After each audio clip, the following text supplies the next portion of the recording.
今新たな興奮が始まる。蘇る熱きヒーローたち。超リアルな造形で完全再現。バンダイウルトラ怪獣シリーズ新登場。トリプルファイター、電動射的ビッグショット。スイッチを下ろすと一発ずつ撃てるシングルアクション。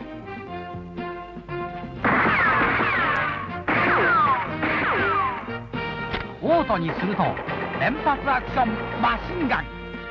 ブルマークのダイナミックゲームビッグショット。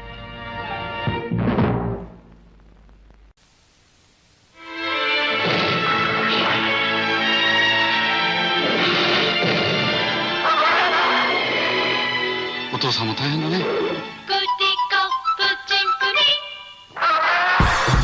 Today on Collect All Monsters, it's spooky season and we are celebrating the baddest, the coolest, the villains. Ikimashou!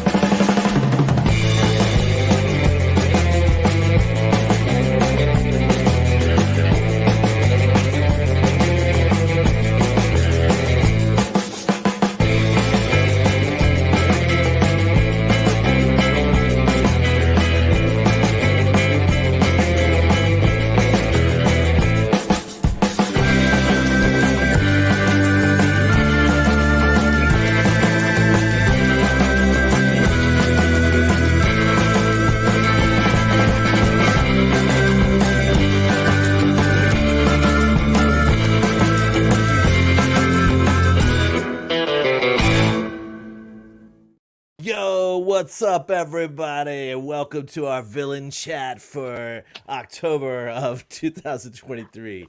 And let me get my actual glasses on so I can see these beautiful faces of my co-hosts. And let's go ahead and say welcome to Collect All Monsters, the show that celebrates the collectible side of the kaiju genre. I am here. My name's Kyle. I'm here with my co-hosts. You'll notice, listeners and watchers of the show will notice, we're down one member. David Dopko is not with us. He's still chugging along on the East Coast, working on his, real life stuff. And he'll hopefully be joining us for the November episode. And helping out in his stead is our good friend Jonathan Portman. So I'm going to go ahead and say hello to Jonathan, as well as the rest of my fellow collectors here and all of the people watching live so far. We'll get to you in a second. But I'm going to ask Jonathan to kick us off with Showa and tell us what he's got.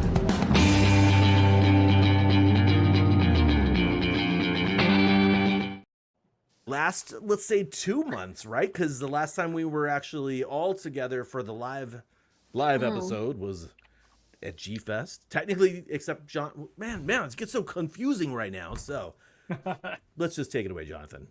Did you get anything for your box days? I did, actually. So about a little under a month ago, we did another exclusive interview. Sun Guts was in town showcasing their stuff with Monster Party Cafe at Monster Patrol in Little Tokyo.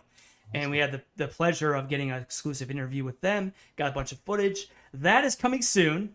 Haven't started on that. There's been a lot of real life stuff that's gotten in the way, but it will be, I'll get started on that soon. So we'll get another one of those out to y'all. But at that show, Nick and I went to Kinokuniya, which is a place I like to frequent often in Little Tokyo. And normally I don't find much stuff there. What's up, Alex? But I did find this. It's a very, very unique book. It's an art book. It's by the artist Yuji Murakami. It's the art of Godzilla, done by him in his style. What? It's like mural paintings, really abstract art. Just all his favorites. Let me just show you. Let me just show you a few. It off. I need to see this, dude. I know. I'm gonna take this slipcover off because the slipcover is kind of getting in the way of things. So we've got here. That's a really cool pickup. It was not cheap, but let me say it was worth every penny. I'll tell you that right now. Pricey. So basically stuff like this. Yes. Oh okay. My gosh.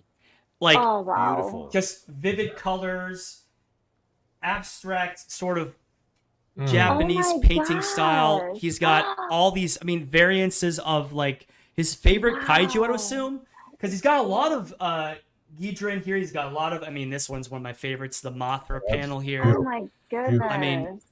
Just look at that. It's absolutely incredible. And I love that he Wow. captures likenesses, but it's really in his style. Not a lot of people can do that. You kind of end up making it look like a carbon copy of something else. Look at that. Just like with the jets. A lot of really cool things in here. There's one It that totally I wanted to looks find like- that's one of my favorites. Oh my goodness. Wow. He loves this is kind of a thing with him. He, at least what I got from this book, he loves sunsets. He loves sunsets. And this is basically Oh my goodness. there's tons of this in the book. Just tons of it. There's Baragon, there's Gigan, there's Mechagodzilla. It's a lot of Showa. That's what I found out in this. I think King Goji lovers will love this. Yeah, that's great. Wow. Very cool. Just, really cool book. I kind of found it by surprise. Wasn't expecting to find that there. Bob Ross would be proud, yes. He would love all those happy little mistakes in the clouds. Yeah. But so that was a really cool buy. And then recently, I got a bunch of stuff from our good friend Chris Mowry. Chris Mowry was moving back to San Diego, and he was parting with some stuff. So I am buying these items off him, and this is a kind of incredible because I'm a big fan of anime and manga. And nothing I love more than obscure. I wouldn't say obscure, maybe, but like Godzilla mangas. So we got this one right here. Oh, Oh, nice. Now this one Nice. is wild because there's some really weird stories in here. There's one where Godzilla's John. fight. John knows. There's Godzilla as like a medieval it's like Godzilla if Godzilla was He-Man. Essentially, he's got like a sword. He's bipedal. Oh, He's got, it's crazy. You've It's probably crazy. seen scans online of them. Yeah. Yeah. Let me tell He's you, like a warrior or something. he's a warrior. So like stuff like this. Yeah. Like, what is going on here? I don't know, but he's got armor. He's got a sword. I don't know. So wait. I don't know, but it's great. Like, look at this. Look at this.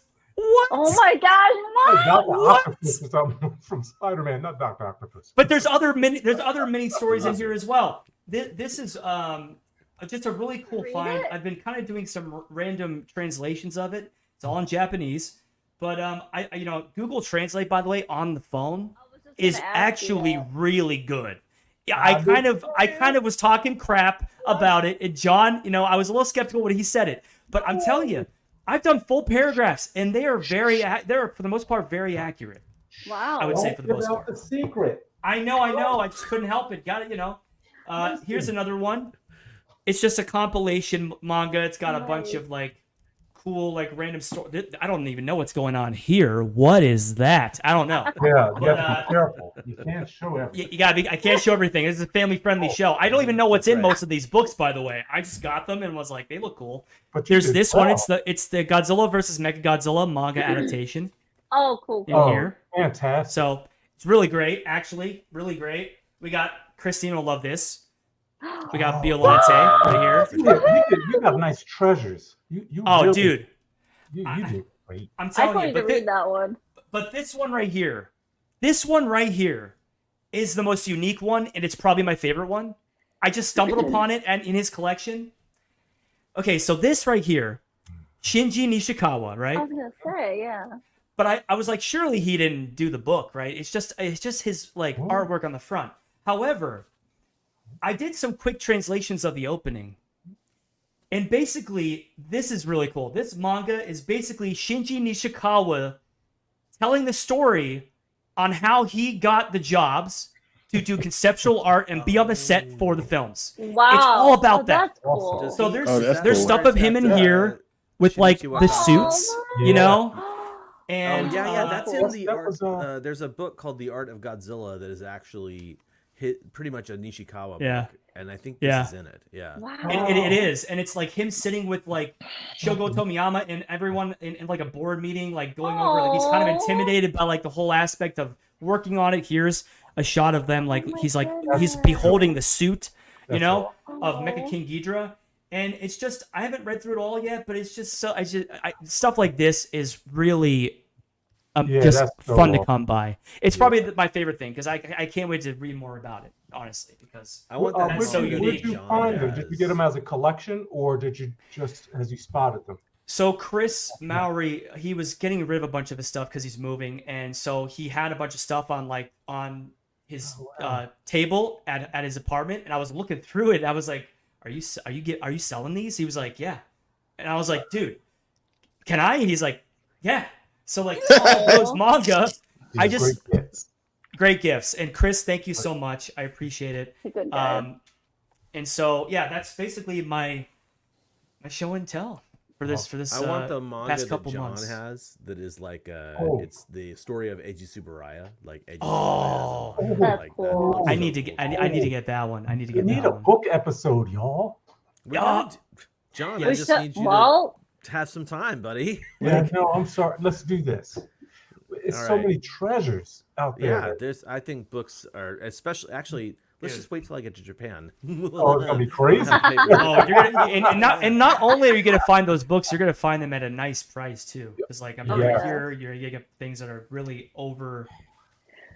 There's a- overly expensive for no reason. Well, not for any reason, just because they're hard to come by here. So Yeah. You got anything else on your Showa and tell, Jonathan? that's it. That's All all right, she wrote. Leslie good Chambers. stuff. Good stuff. What Yeah, do you have, fantastic. sir? Just a few things. First, let me do a few housekeeping things. But I was saying to my co-host on the private chat before we came on live. But as fans, kaiju fans, can you feel it? Like it is about to be on and popping, as the young folks would say, in the next couple of weeks. It's about to get Like crazy. there's so Oh my much going God. on. There's so much going on in our fandom. You know, we got a few weeks before Halloween. We are making a beeline towards Godzilla Day. We're making the beeline towards -1 Monarch Legacy of Monsters Gamma Rebirth. Oh my God. There are some Godzilla fans that are mad at Beyonce for whatever reason. That's embarrassing. Don't worry about that. You know, Christine, look it up. Trust me, it is Oh, God. embarrassing. There are some I don't- Godzilla oh, fans boy. that are mad at Beyonce, but we ain't got to go into that right now. I don't know. But a lot has All right. gone on, and we have a lot to look forward to. But first, let me give a huge shout out to, of course, my beautiful wife Sandra and Kyle. They both had birthdays since the last time we got together. So happy birthday! Can we do a happy birthday real quick? A little sing along? No. Yeah, did Happy someone else birthday. Also have a birthday since we last met. This guy right here. Birthday to Yeah, you and Leslie you and Chambers you. also had a birthday. Oh, Yeah. dang, you Yeah. just had one. Yeah, it was last Friday. I don't want to talk about it because when I got up that morning and I jumped out of bed and I put weight on my right foot, it collapsed on me, and I'm sure that was God. Oh, And that was God telling me, like, dude, you're not young anymore. You can't just hop out of bed and start running. Like, you can't do that. But Your again, leg literally did this, Leslie. Your leg was like, exactly, exactly. You know, I mean, but again, we all gonna get that way when we get older. Father Time is gonna let us know. But the fact that we still see, you know, another birthday is a blessing. You know what I'm saying? And also, my wife and I, Sandra just passed week, a couple days ago, celebrated our 9th year anniversary of being married. So thank y'all. deserves another Thank you. clap. Like I always said, one of the best things, the one thing that is better than being a Godzilla fan, a Kaiju fan, is being married to one. Christine, you're gonna find that out once you get married. But again, so much to look forward to, so much to be excited about. Oh my God, we're gonna this community is gonna be on fire for the next 2 or 3 weeks, going into the next couple of months. Oh my So God. let's just sit back, relax, Yes, and shut the hell up and just enjoy it. Can we do that? Yes, sir. Can we do that? Forget All about right. Beyonce. Yeah. Yeah. Seriously, look it up. It's I'm gonna Google this embarrassing. after. it's embarrassing. Sometimes I feel like we should do background checks on people we let into our community, because seriously, there are people out there that are upset at Beyonce Yeah. over I gotta look -1 this and up. over the -1 IMAX situation. Look it up. It is embarrassing. up. It is funny, but yes, these people do exist. So let's avoid them at all costs. But the first, the first thing I want to show is something that actually Sandra got, in the past couple of months, because again, we kind of been like out of limbo with the shows. But I had to ask for permission because this is hers. But I want to show this off in case you haven't seen it yet. But she got herself the Spiral Studios Legacy Series GMK Godzilla. Crazy. Oh, Just in time for Halloween. Just in time for Halloween. Wow, congrats. Very cute. That's a big- Yeah. 21 inches, 20 inches tall, I believe. Oh my God. See, this looks so hecka Wow. good. Yeah. And so, I'm just like, yeah. But for those who did order it, what I understand them being held up by customs, whatever. But I think the containers are in the United States. They just have to be ciphered out, the Kaiju Live, also Collector, Big Bad Toy Store. So I'll be willing to bet that y'all will get yours before the end of the year. So make room for him because he's big, he's Wow. bulky, Look at that he's face. awesome, he's badass. And again, the first ever in the Legacy line, courtesy of Spiral Studios. He is amazing. Again, just in time for Halloween. All right. All right. Now, my second piece I got for myself, I want to give a huge shout out and thank you to Dot Mac. He's behind the Galloping Ghost Kaiju Kobo model kit company or studio, and he's a model kit enthusiast, a major model kit enthusiast. And I was able to get this kit through him, all built up and painted. And we don't see a lot of representations of them, but I'm glad to have them in my collection. Even though I rag on the film, I talk crap about the film. The film is a dumpster fire, but there are some redeeming things about the film, and the monster designs for some of the kaiju are actually pretty good, and this is one of them. But I got myself, this is probably a 25 centimeter scale Final Wars Kamunga. Oh, nice. Dude. Wow. Oh, creepy. That is- wow. Wow. Good Halloween. Wow. That was a Halloween great thing, too. acquisition. That is like one of the honestly, weirdest wars. The weirdest Yeah. one of the weirdest wars. I mean, but then again, Good Lala had a weird war. His war was like, Honestly, Gabra too. My goodness. yeah. So Gilala, the thing should I about do it? Gilala's roar Yes, is you that should. Gilala, well, Yeah. all the other monsters have it's basically like a soundboard, right? They press a button Yeah. that says roar 1, roar 2, or roar 3. For Yeah. Gilala, I swear it was just like a dude in a sound booth, with a cup going, you can hear the That's guttural accurate. sound. That's It's accurate. hilarious to me. You know what? It sounds like somebody took a microphone while somebody was taking a dump. It's like, hey, just keep doing what you're doing. We're gonna just use what you got. So but Gabra.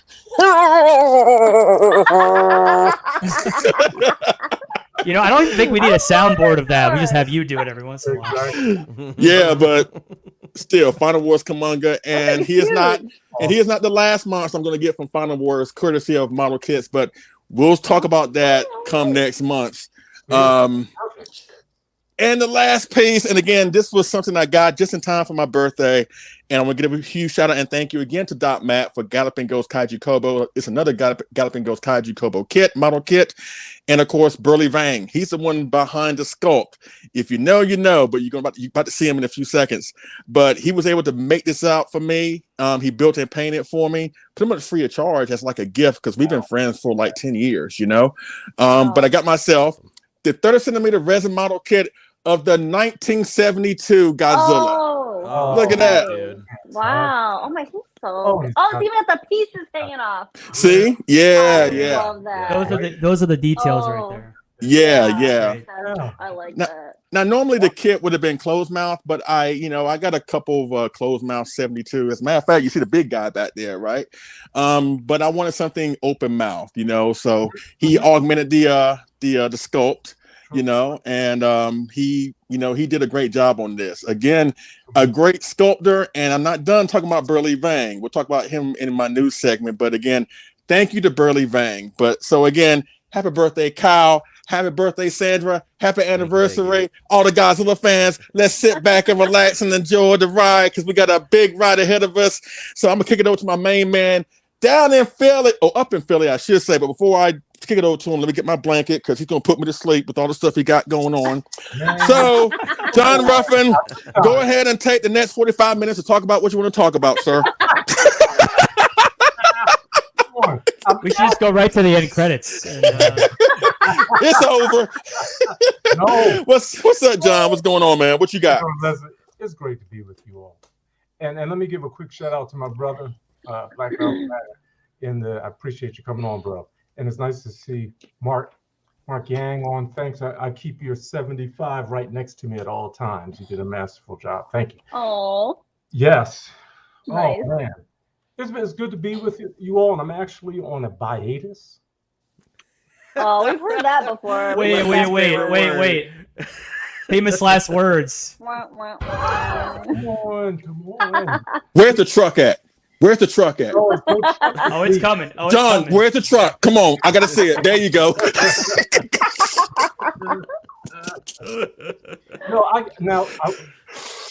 I will say I got a couple small pieces, but nothing significant, really, because A couple small pieces. just Couple Even small Christine doesn't believe you. Good God.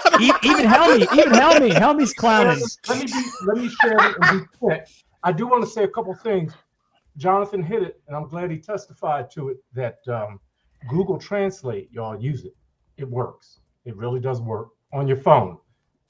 Work that out. Get all your Godzilla stuff translated. And sometimes if you have a long paragraph, break it up, because sometimes it won't catch all the phrases, but work it. With that said, I did have opportunity to go to the Kaiju Brooklyn pop-up show. Oh yeah. Cool. That's It was a right. great show. Awesome pictures, Great to too. see everybody. I just share a few things that I got. I got some shirts from Robo 7, and I got some wonderful art from our great friend Giuseppe Bianco. Oh, Yes. It's just gorgeous in color. I mean, Beautiful. wow. Lante is just. Oh, that's gorgeous. Whoa. I mean, the Wow. detail is just. His art is fantastic. so The good. Varagon is gorgeous. Oh my God, that's Wow. beautiful. It was just great to see everybody. I got a little tin from Vampire, a robot, Nice. cool little Spectre Man That's tin. awesome. Spectre-Man rules, dude. What else? Oh, I won't be able to unroll it, but I got a cool Anguillus poster in here. Oh, Is it from Cast? Jessica. Yeah, Jessica would love this if she doesn't. Jessica's You know what? probably It got might be the Cast She poster. probably already has it. Yeah, I think so. I think Jessica would have it. That's really the main thing. Really am on a hiatus, but I have been taking in a few things in preparation for seeing -1. I've been buying some movies, Yamazaki's movies, and this is one. And if you haven't seen any of his work, I highly recommend that you do before you see the movie, Godzilla -1. This was his movie Always, and it's 3 installments. I think this one was 2007. Highly recommended. Warming, nostalgic. It takes place in 56, 57, I believe it is, 1957. It'll make you think. You really will get a feel, I think, for the way he portrays his characters, things about Japan. And then there's the great Archimedes that you have to see. Is about the construction of the Yamato battleship, leading up. That's streaming on Amazon Prime, by the way. Yeah, and it's Oh, YouTube as well. I have that. Please Good to know. watch that. His films are just really well done. I highly recommend. And if you haven't seen Always 2, it starts off in that famous 2-minute clip of his Godzilla. Highly recommend. So please do that. And that's really it for me. I ain't believing this. Yeah, this is some. Well, yesterday was Friday the 13th, so something We're all weird's going going in. on here. It's not April Fool's, so Now- I find it hard to believe you're Cursed. joking. We're cursed. It's called discipline. In 3 weeks, though. In 3 weeks, get Ultraman off the screen. In 3 weeks, I hope to make. in 3 weeks, I hope to have, but there are a few little other things I could show. I mean, See? no, See? I don't know about this. Seriously. You're holding out on us. See, don't I have got it. that. You gotta get Ooh. the I kinda want Dora that. three-headed monster completion book. Gotta have it. I do want that though. I do want that one. Gotta Oh have wow, the completion books are so it. good. They're fantastic. really I think there's are. up to 11 of them now. And if you don't have the novelization, the original novels of Godzilla and Godzilla Raised Again, you have to have it. Ooh. Interesting quotes, interesting material will make you think different about the original film. So There's no banana oil in there. banana oil. There's no banana oil. 100% banana oil free. That guy was bold. He actually called his girlfriend a bonehead idiot, and got away with it. Yeah. Do that today to today's woman. Yeah, do that today. It's a different time period. Yeah. Different time period. Yeah. And that's what I think. Watch, if you haven't seen Yamazaki's films, it'll give you a good feel about what he's going to do, because I think it'll be his best. And I think Godzilla is going to be the culmination of his work, and I think he said that. And I can see if he does what he's already done, it's going to be fantastic. So hopefully 2 weeks from tomorrow, I should be arriving in Japan. That's awesome. Wow. Oh, what a time to be there. I have to do it. Wow. Yes. Yeah. Have fun, man. Have fun. You all will be on my mind, and you want spoilers, just let me know. But I won't.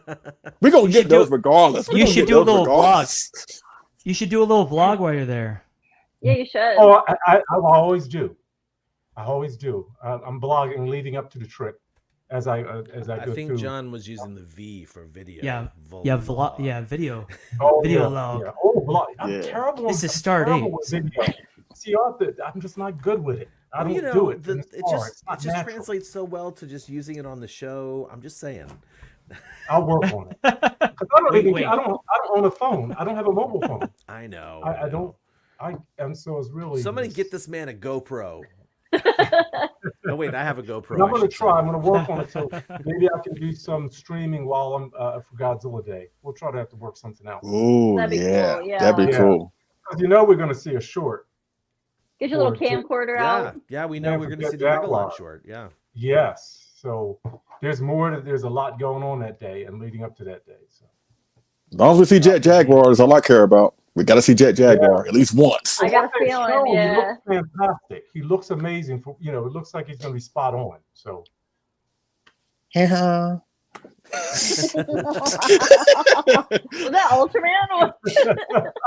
It's well, Jet Jaguar was a ripoff of Ultraman, so yeah. it was that era. That's the 70s. The early 70s. What a great influence from Ultraman. You ain't lying. Yeah. Carl, so I know you want to Well, buy. actually, Christine, don't you need to go? Oh, Christine. Oh, wait, did I? man. Oh, I did it. No, yeah, I can go I'm next. sorry. We're Ay, we're ay, a ay. little different today. Sorry, Christine. See, David's gone, and we're all nobody knows where Throwing us I all know. out of loop. Yeah. I know. I miss David. David, we miss you. But Yes. he's gonna be making his way back to the West Coast. Yeah. So hopefully I'll be seeing him Just soon. in time But for me to be leaving the West Coast. I know, yeah. To But be like oh this. man, Right. yep. You guys will be crossing each other in the sky. What? 2 ships in the night? Is that what they say? 2 ships in the night. It's like timing's a little off for that. It all depends on him, but yeah. But yeah, I'm totally looking forward to the end of this year. Like, holy cow, what a way to send out like 2023. Oh my goodness. And all right, so my Absolutely. goodies. So I got some stuff, just a couple things. This. I got this from the Godzilla store, my first Godzilla store purchase. Oh, awesome. The little Awesome. zipper mouth. Actually, I think I'm Zipper gonna get another one because they're so cute. Yeah, they like zip his mouth Zip up his and mouth then shut? unzip it. Oh, Yeah, geez. and then you unzip it and he's got the little atomic breath. There's a burning Godzilla one that's super cute, and so I think I might have to make another little purchase because they're really adorable, squishy, cuddly. I love it. And this I actually got last month, so I'm not really a huge fan of blanks, and I had a blank that has been sitting around here for a while, and I was like, I gotta get something done with this thing, so I sent it off to our very awesome and talented friend Akil, and he painted it for me, and it came out gorgeous. Whoa. I gotta show it off. Wow. Oh, very I had cool, a man. blank That's Okay. 54. Wow. And so I don't know if you can really tell. So it looks like it's brown spray, but it's got like metallic purple. I don't know how he did it, but oh my gosh, beautiful. it's beautiful. It's And beautiful. he even put tinsel inside of it. So he stuffed it with tinsel and did this like gorgeous blue highlighting.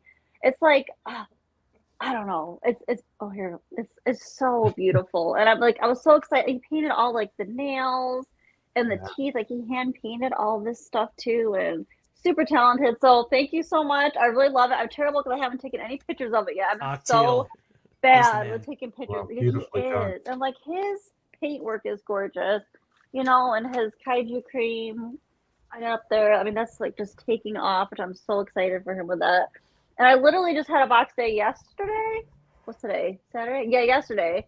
Super excited for these. So I got the one-up King Ghidorah. This is the second color. Yeah, it's bigger than I thought. It's the size of an M1 figure, like a standard like 9-inch. And one thing that you can't tell like in pictures, I don't know if you can really see it, all the spray on here is a metallic spray. Except for like the red inside his mouth, but it is absolutely stunning in person. So like you can kind of see it on his wings here. He's got like blue and gold highlights in his wing and like his necks. Oh my god, it's a really I love the sculpt of it. Beautiful. And I'm really excited because I like one-ups figures. So I'm super excited to add that to my collection. And the last thing I got here was this cute little Sun Guts Ronin. Awesome. He has such a happy look on his face. Look at him. The Sun Guts Rodins are awesome. Cute. They are. And like I'm finally glad to get one in person. I was waiting for a blue colorway because I knew eventually he would do one. But it's really cool. I like it. And then you can even put him in like a flying position too, which I think is pretty cool. That's that's cool. Dive out, yeah. Literally like was that. like the thing that made me Oh, go, yeah. oh, I need that. What? Yeah. Really cool. So I mean, I love Sun Guts stuff too. I mean, there's just so much good stuff coming out lately. It's like not hard to keep up, but I'm like, gosh, I'm trying to like. I think I wanna have literally it is all, hard to like- keep up, Christine. That is like exactly. I think that's been the point of this show over the past 3 years almost. Is like it's impossible to keep up. You need professionals like Collecto Monsters and Kaiju Battle and Sofai.Tokyo to keep track of everything. And I love that we're getting new sculpts. Like this is great. Like all this stuff, and I love having new companies come out with stuff. Like One Up, I mean, this is like I think their third or fourth Toho Kaiju figure they put out. So I mean, I'm excited to see what else these companies have in store for us, what other sculpts they're going to give us, and how unique each of them are with their productions and stuff. So very exciting time to be collecting. I guess any time is exciting to be collecting, but now I need more. I need a bigger collection room now, and I'm like, gosh, I need another shelf. I don't know where I'm gonna put it, but I'll figure it out. So that's been my exciting box days the past couple 2 months. Not really a lot because I'm kind of trying to be a little picky about what I get, but because of space issues, but always something good coming out. So Kyle, well, I don't even know if you're probably on a hiatus still too, right? Because you're moving to the place that has all the toys. I don't even know what hiatus means, right? Leslie, what's this word? You're buying them and sending them. Of all people, that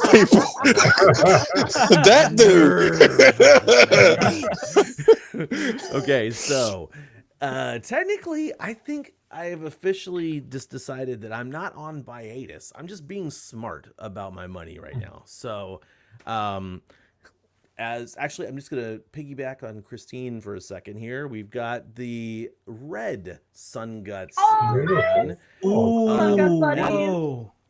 This is. I just decided someone got this recently, posted it in the group, and that coupled with the fact that you could turn his head around to make the flying version. I've been really on a red vinyl Sofubi kick recently, and so I just decided this is a good. Oh, actually, that's the other thing. I got it on a Yahoo Japan auction for a decent price because they were charging way too much money on Mandarake for one. So Sun Guts, baby. I've been a preacher of Sun Guts for quite a long time, actually. You know, they did the GMK set ages and ages ago. Oh yeah. And I collect a lot of their yokai figures. So transition that into a conversation about an event that Jonathan brought up, the Sun Guts event, the Sun Guts and Monster Party.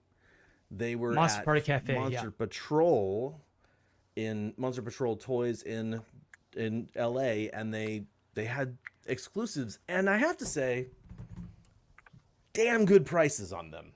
Damn good prices. And Absolutely. Because of that, you guys know I love yokai, right? So they had a bunch of yokai. It was a cyclopean event. So every figure I think they were selling was a Cyclops figure.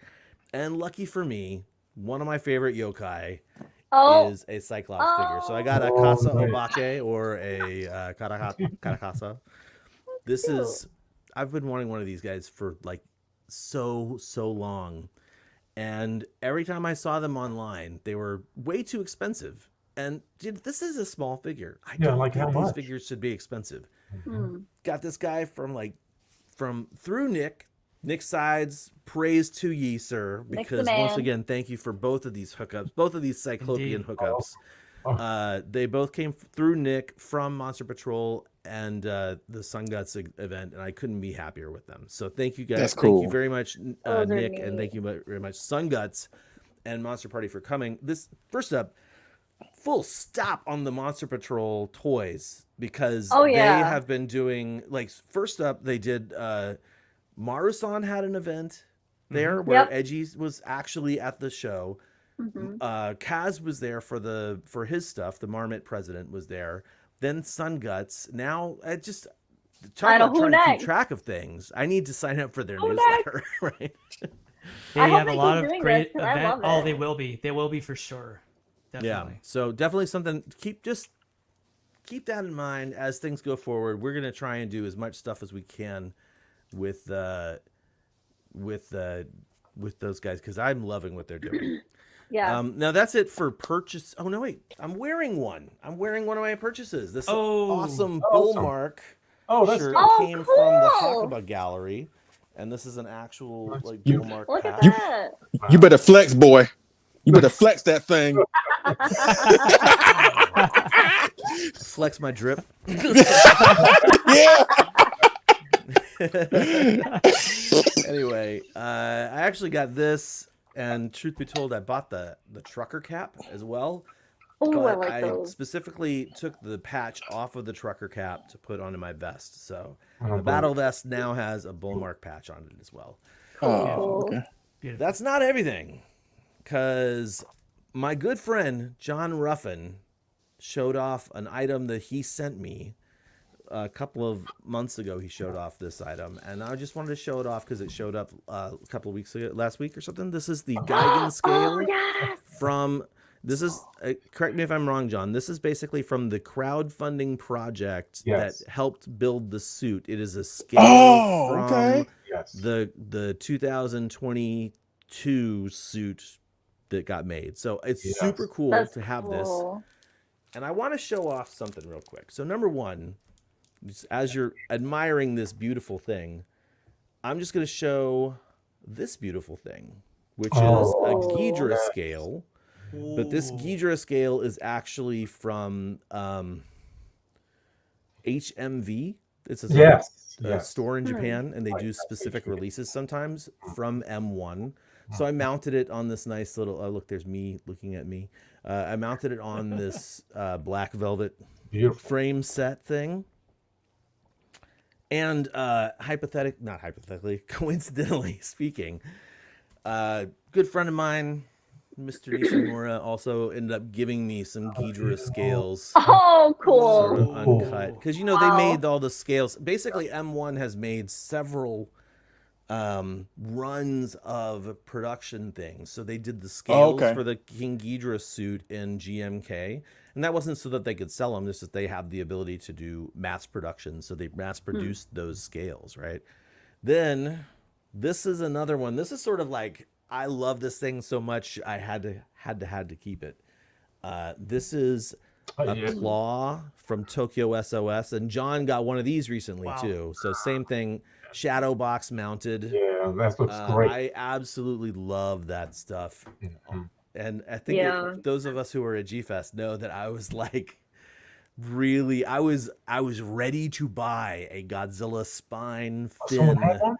if they had one at G-Fest, but they did not have they did not have them. So thankfully, I was able to get the Octeal Kaiju cream. But yeah, when I get to Japan, I'm definitely going to be looking for one of those fins because You'll find they it. have Oh, several those of them look available. Cool. Now, And speaking I of someone who's definitely going to be They in look Japan, big. speaking of someone who's going to be in Japan, you're going to be doing some vlogging, yeah? Oh yeah, You're for there? sure. Yeah. So the update on that is that since last we met,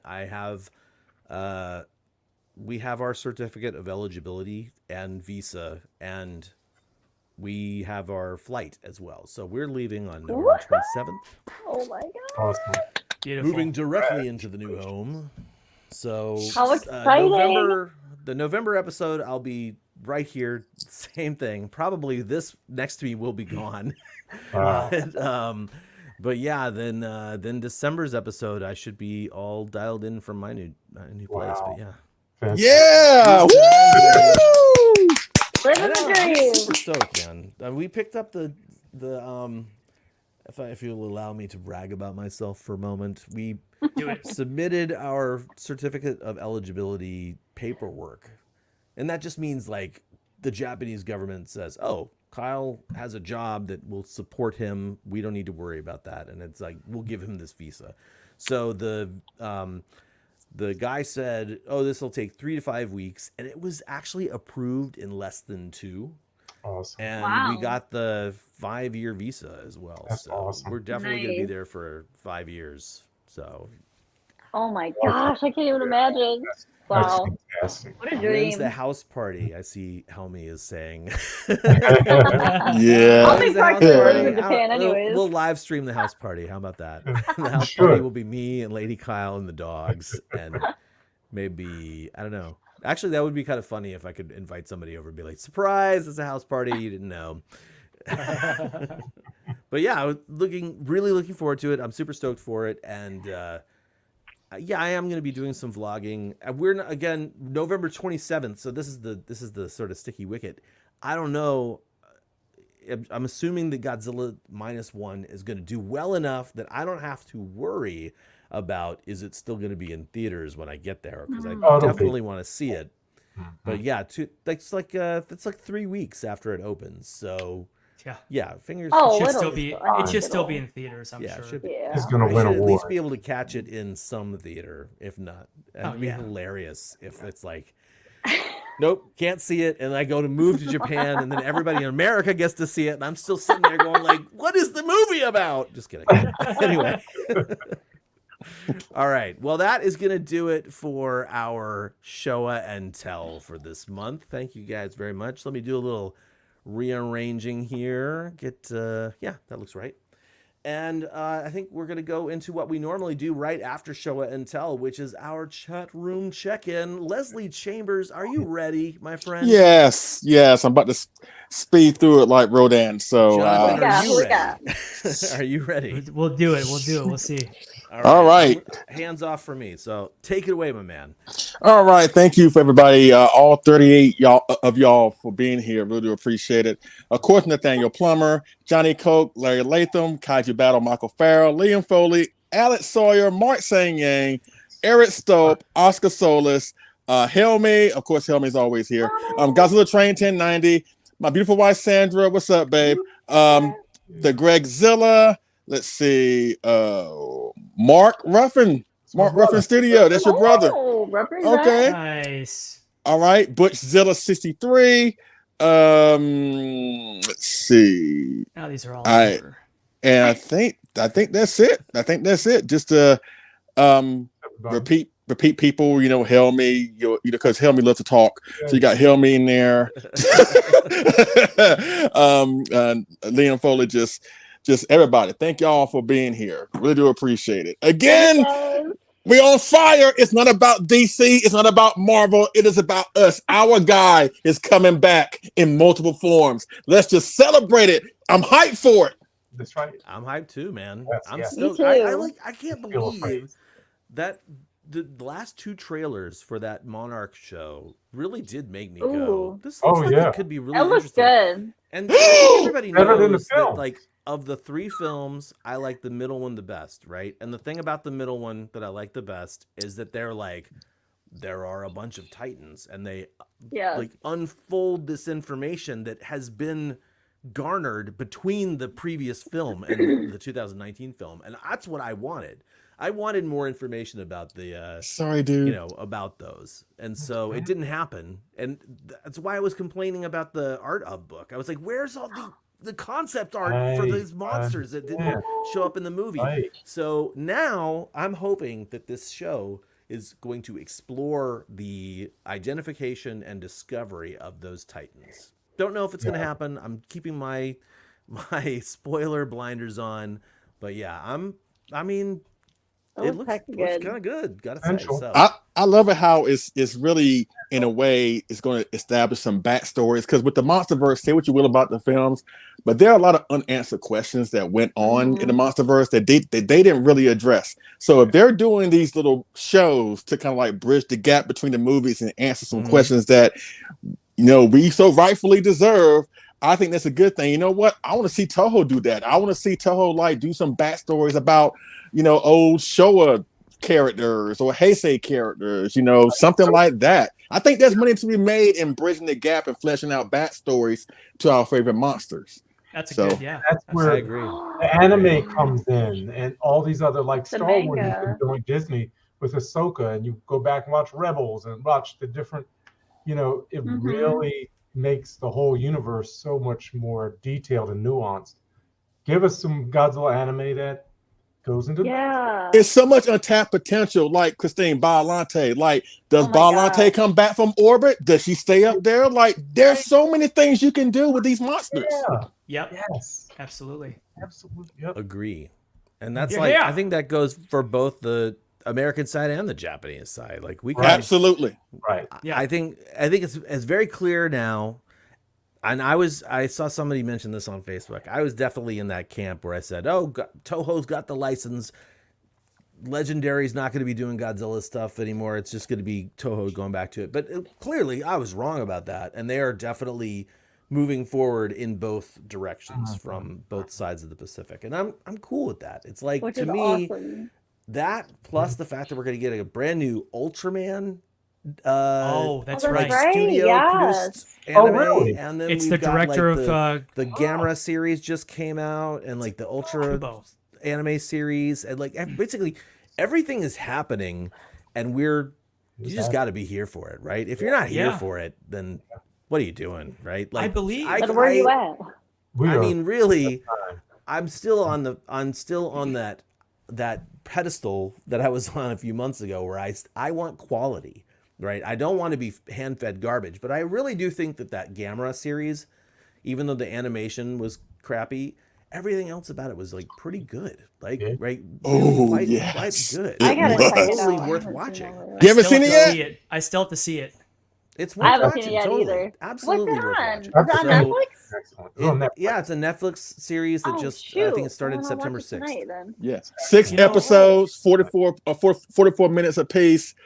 This is from somebody again that is not really into anime. And once I watched the first episode, I was hooked all the way to the end. Like the right. reincarnation, like the new designs of the monsters, like Zigra, Jiger, Gauss, and Viras is like, again, take all the crappy versions from the Showa period out your mind. Right.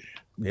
They do them justice. And Gamera, wow, just a win for Gamera. That's We the only went thing I can off say. on how good it was during that supplemental episode that we did. The last in episode. September. Yeah, it was Yeah. great. I mean, it almost like I was getting really like amped just hearing you talk about it. So Yeah. Yeah. I'm gonna check it out Eric tonight, says then. if you can't get I into forgot something that. good out of the kaiju stuff that's coming out, get into another fandom. I agree. I mean, I don't disagree, dude. I mean, I basically, agree.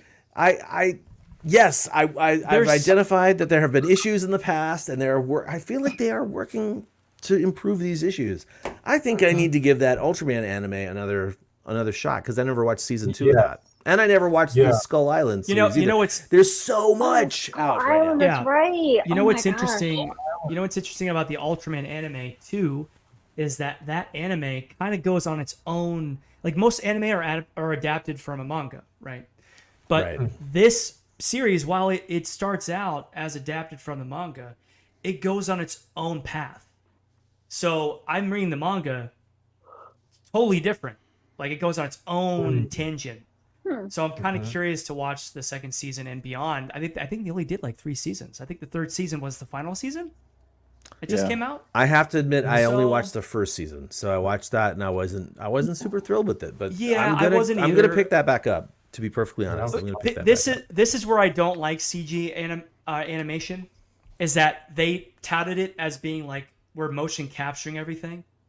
But the thing about the manga, which was so awesome and dynamic, is that a lot of the panels, they were doing some crazy stuff, some crazy dynamic action, and it was really intense, and it did not translate that first season. It just looked like guys were doing. It just looked like martial arts style fighting when it was more intense, more dynamic than that. And it just kind of like brought me out of it. But the more I've Helmy seen says of the it going third season forward, is epic, so and maybe definitely they got the pick it back cue, up. right? Maybe they got the cue because like I started watching a little bit of the second season and it did start to amp it up, and they started to do more of the. They started to do less, I'd say, of the motion capture and start to lean in more to like, and they made it look kind of less CGI'd, right? You start to see a little more dynamic features in the expressions, and so I'll give it another shot, probably for sure. If I could plug the Monsters with Attitude show, they did a show. They did a show. Please. It might be the last one, but it may be the one before that. But their most recent show, they actually talked about the I think the 3 or 4 big animes out right now: Gamera, Kong, Singular Point, and they go into detail about what each show has its strengths, has its weaknesses, what they recommend. So if you're new to it, I know Christine, if you're new to it, watch that show and maybe you can get an idea of which anime you should go into first. But if you're asking me and Kyle, go into Gamera first. Gamera, all right. Hands down, go into Gamera. Actually, I would just this right now, just for fun, live stream. Anything can happen. I'm just gonna rank those right now. I would basically say everything that's come out right now. I would say bottom of the list. I'm sorry, but I'm putting the Godzilla anime trilogy at the bottom of the list. Oh, that's terrible. The anime trilogy. That's Okay, not anime surprising. trilogy, That's bottom of the terrible. list. Next up would be that Ultraman series that I only saw the first series of, but that's a asterisk at the end of that. I could potentially push that back up. Next up, I would say the Gamera series, which is really good, is neck and neck with Singular Point, because even though Singular Point suffers from being too smart, it is so You ain't good. lying. So good. A lot of So it good. is So yeah. How about I mean, Kong? basically, Can I- How about the I Kong haven't one? watched it. I haven't watched it. Oh, yet. okay. I watched like the first 5 minutes of the episode. I gotta get in that too. Can I throw one quick bone though to the anime trilogy? And this is the only one. It's very, very small. And I don't you guys care if might people like it. You can disagree like or it. agree. No, here's the thing. I do not like it. I remember I had like a bunch of friends over. It was an event. We all sat there watching it, and we were all waiting for it to. We were all like, they all kind of looked at me, and I'm just sitting there like, what is happening? Nothing is happening. It's just annoying. But when I watched the third one, the only part I liked, and it was like the best part of it, was the intro of Ghidra. Like that whole with the music. Yes. He kind of comes in and they're chanting, they're trying to like, they think that this is going to be a good thing. And Ghidra just comes in and just annihilate, murder straight up. It's really dark. It's really intense. It's creepy. It's It's creepy. really creepy, Like he's yeah. slithering as a shadow as he comes out, and he's like chopping everyone's heads off, and it's like insane. The Planet Eater, yeah, The Planet Eater. but the one that made that's the only Kyle part. so depressed Yes. he almost went into foreclosure on his house. That's That part. yeah. But that's the only part. Other than that, I was like quite bored with it. Still, I it's- was like, It celebrates its own dichotomy in the fact that it's a terrible trilogy, but it's got one of the most incredible scenes for Ghidra Yes. ever. No, it's really creepy, very different, very cool. I just honestly, that one in its own way is like too smart for its own good. Like it's deconstructed it a little too much, so it's unrecognizable to fans. Mechagodzilla City. Yes. Mechagodzilla City. Yes. What are we doing? What are we doing here? Exactly. Honestly, that would have I was gonna say it too. that would have translated better, I think, as a manga. Yeah. I think that would have been better as a manga, like a side story or something, like an alternate universe sort of thing. Not in this trilogy, not as a second film, not in this lore they built. No, they could have done so much better. Like there's so much to explore with the Godzilla universe, and like this is what they came up with. Needle Geeter. I don't know. Yeah. After I saw that, I love it, which is great, but I couldn't connect at all to it. It was so boring. After I saw that, I was like, y'all can't say nothing about Godzilla vs. Gigan ever again. You can't say nothing about that. You hear that, Eric Stoke? You can't say anything about that film ever again. I know, because like with the anime, Oh, this is perfect response, even though it's not in context. But there you go. Yeah. Gigan is Shakespeare compared to the anime trilogy. All right. Yeah, well, we should get our show back on and get on with the news. Oh yeah.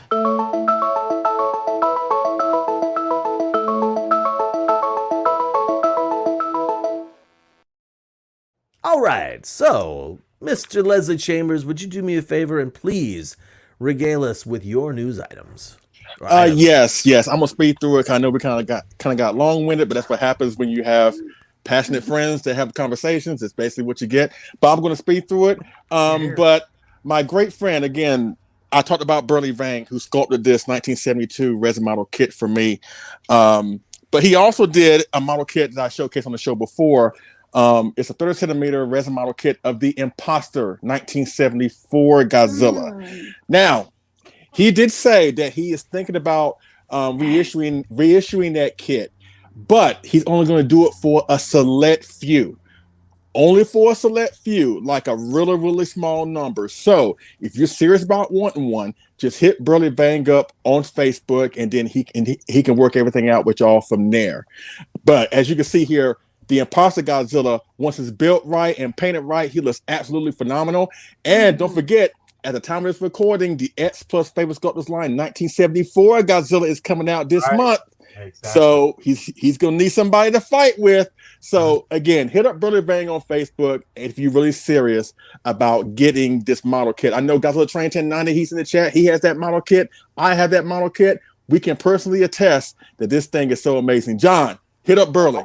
Yeah, hit up Burley. So that's all I want to say in my news segment. So I guess Kyle, you going next, or should we kick it over to? No, we'll make Jonathan go next. Okay, John, go next then.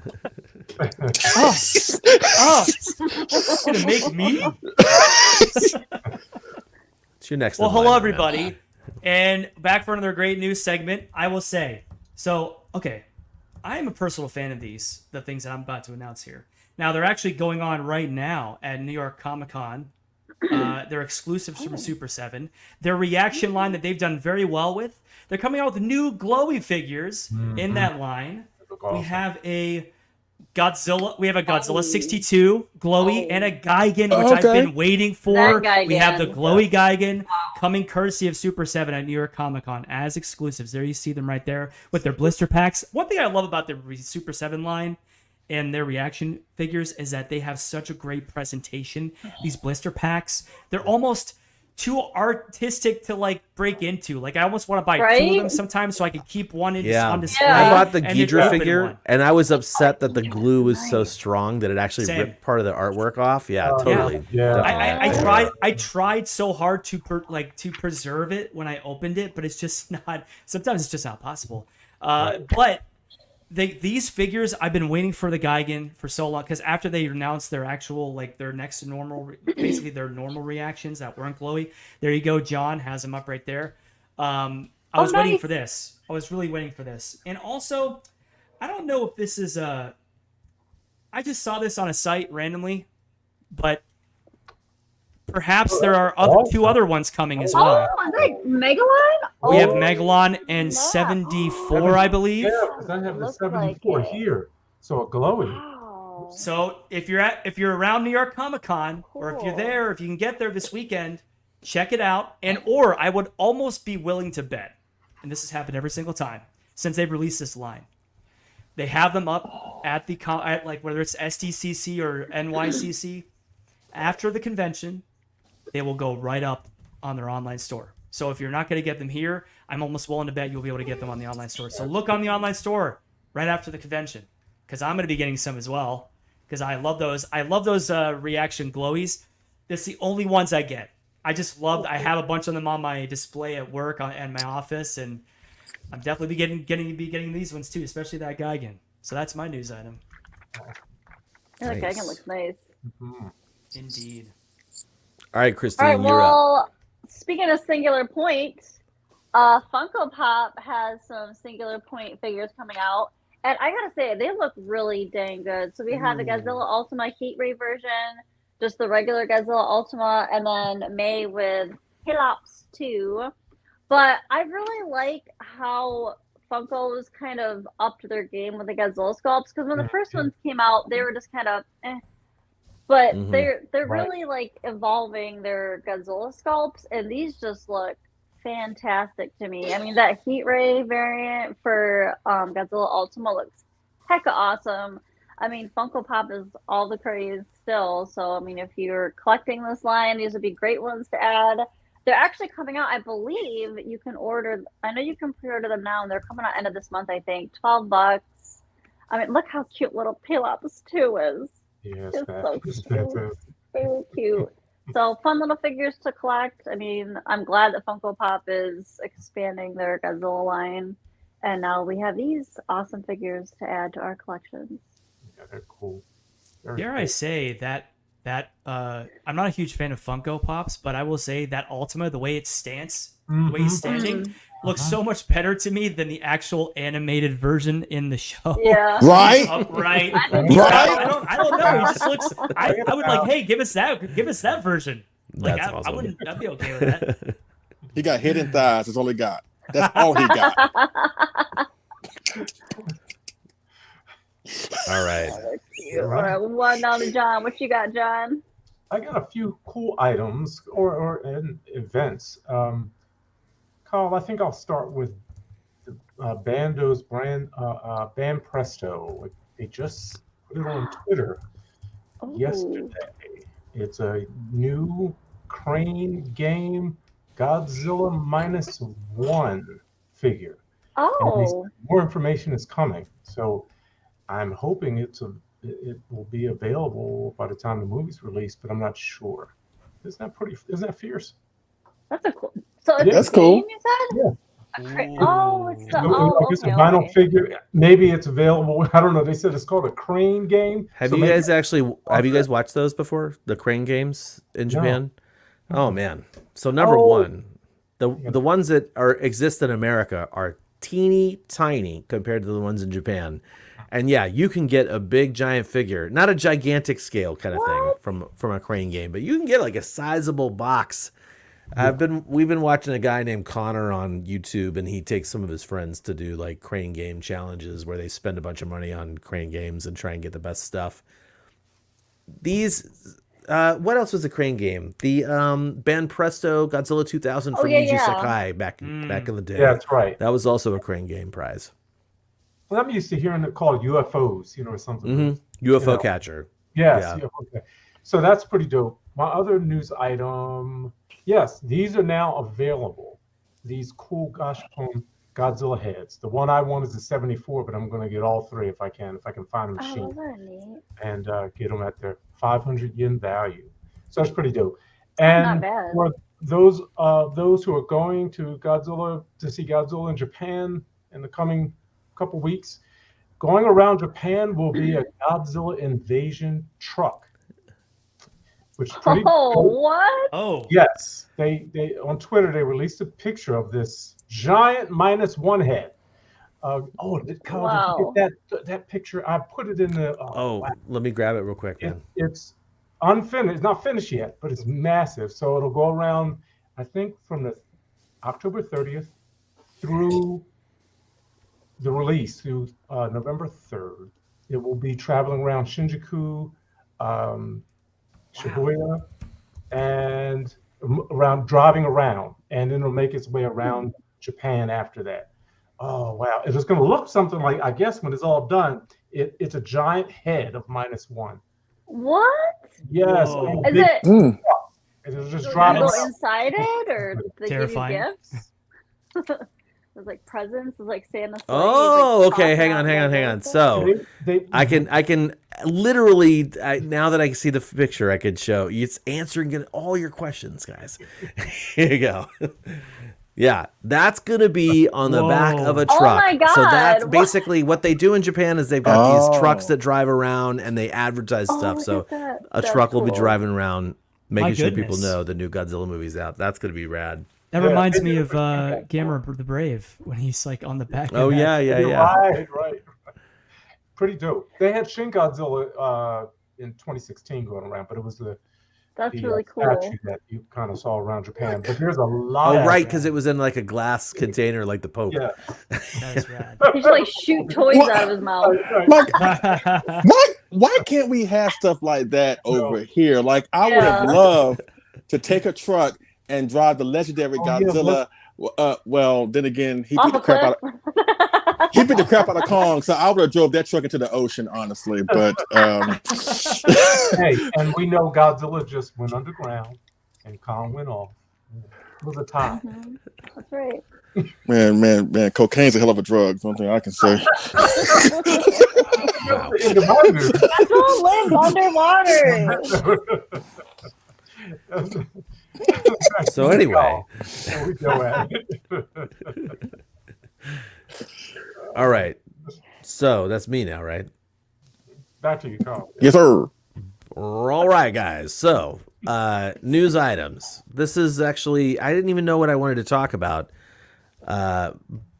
But I'm not what I would consider to be a video gamer. Yeah. That said, I do have Oh yeah.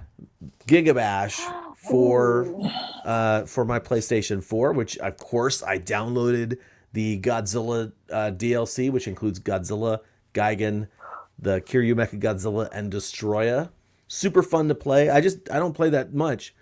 The great news is though, guys, that game has actually done the impossible, and they have a collaboration with Subaraya, and they're putting Ultraman in the game.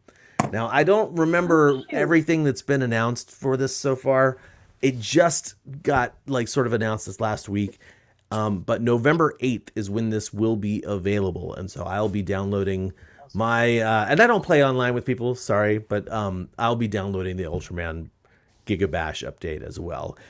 And, you know, I thought, why not also just showcase a game that comes out in just a couple of days?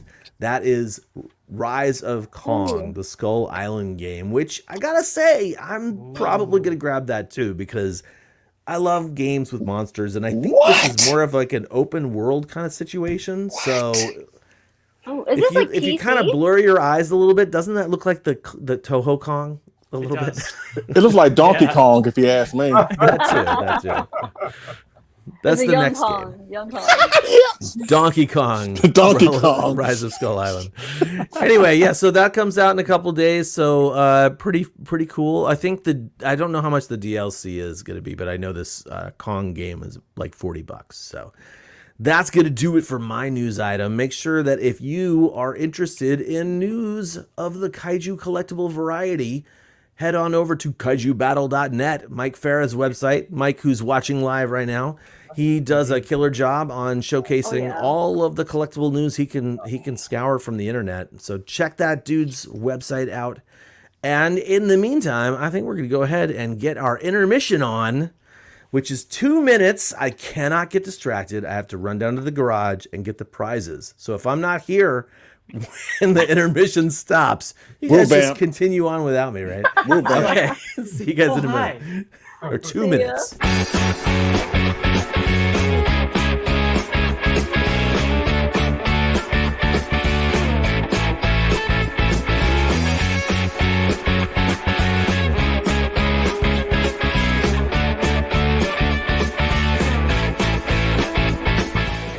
Godzilla versus the Thing. monster of monsters and the mysterious thing defy man's mightiest weapons. See Godzilla versus the Thing in color and Terrascope.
Well, hello, Did he make everybody. it? Oh, he didn't make it.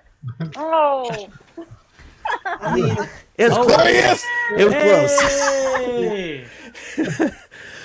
I had to grab the prizes for the giveaway. We're doing a giveaway later, guys. Okay. Woo!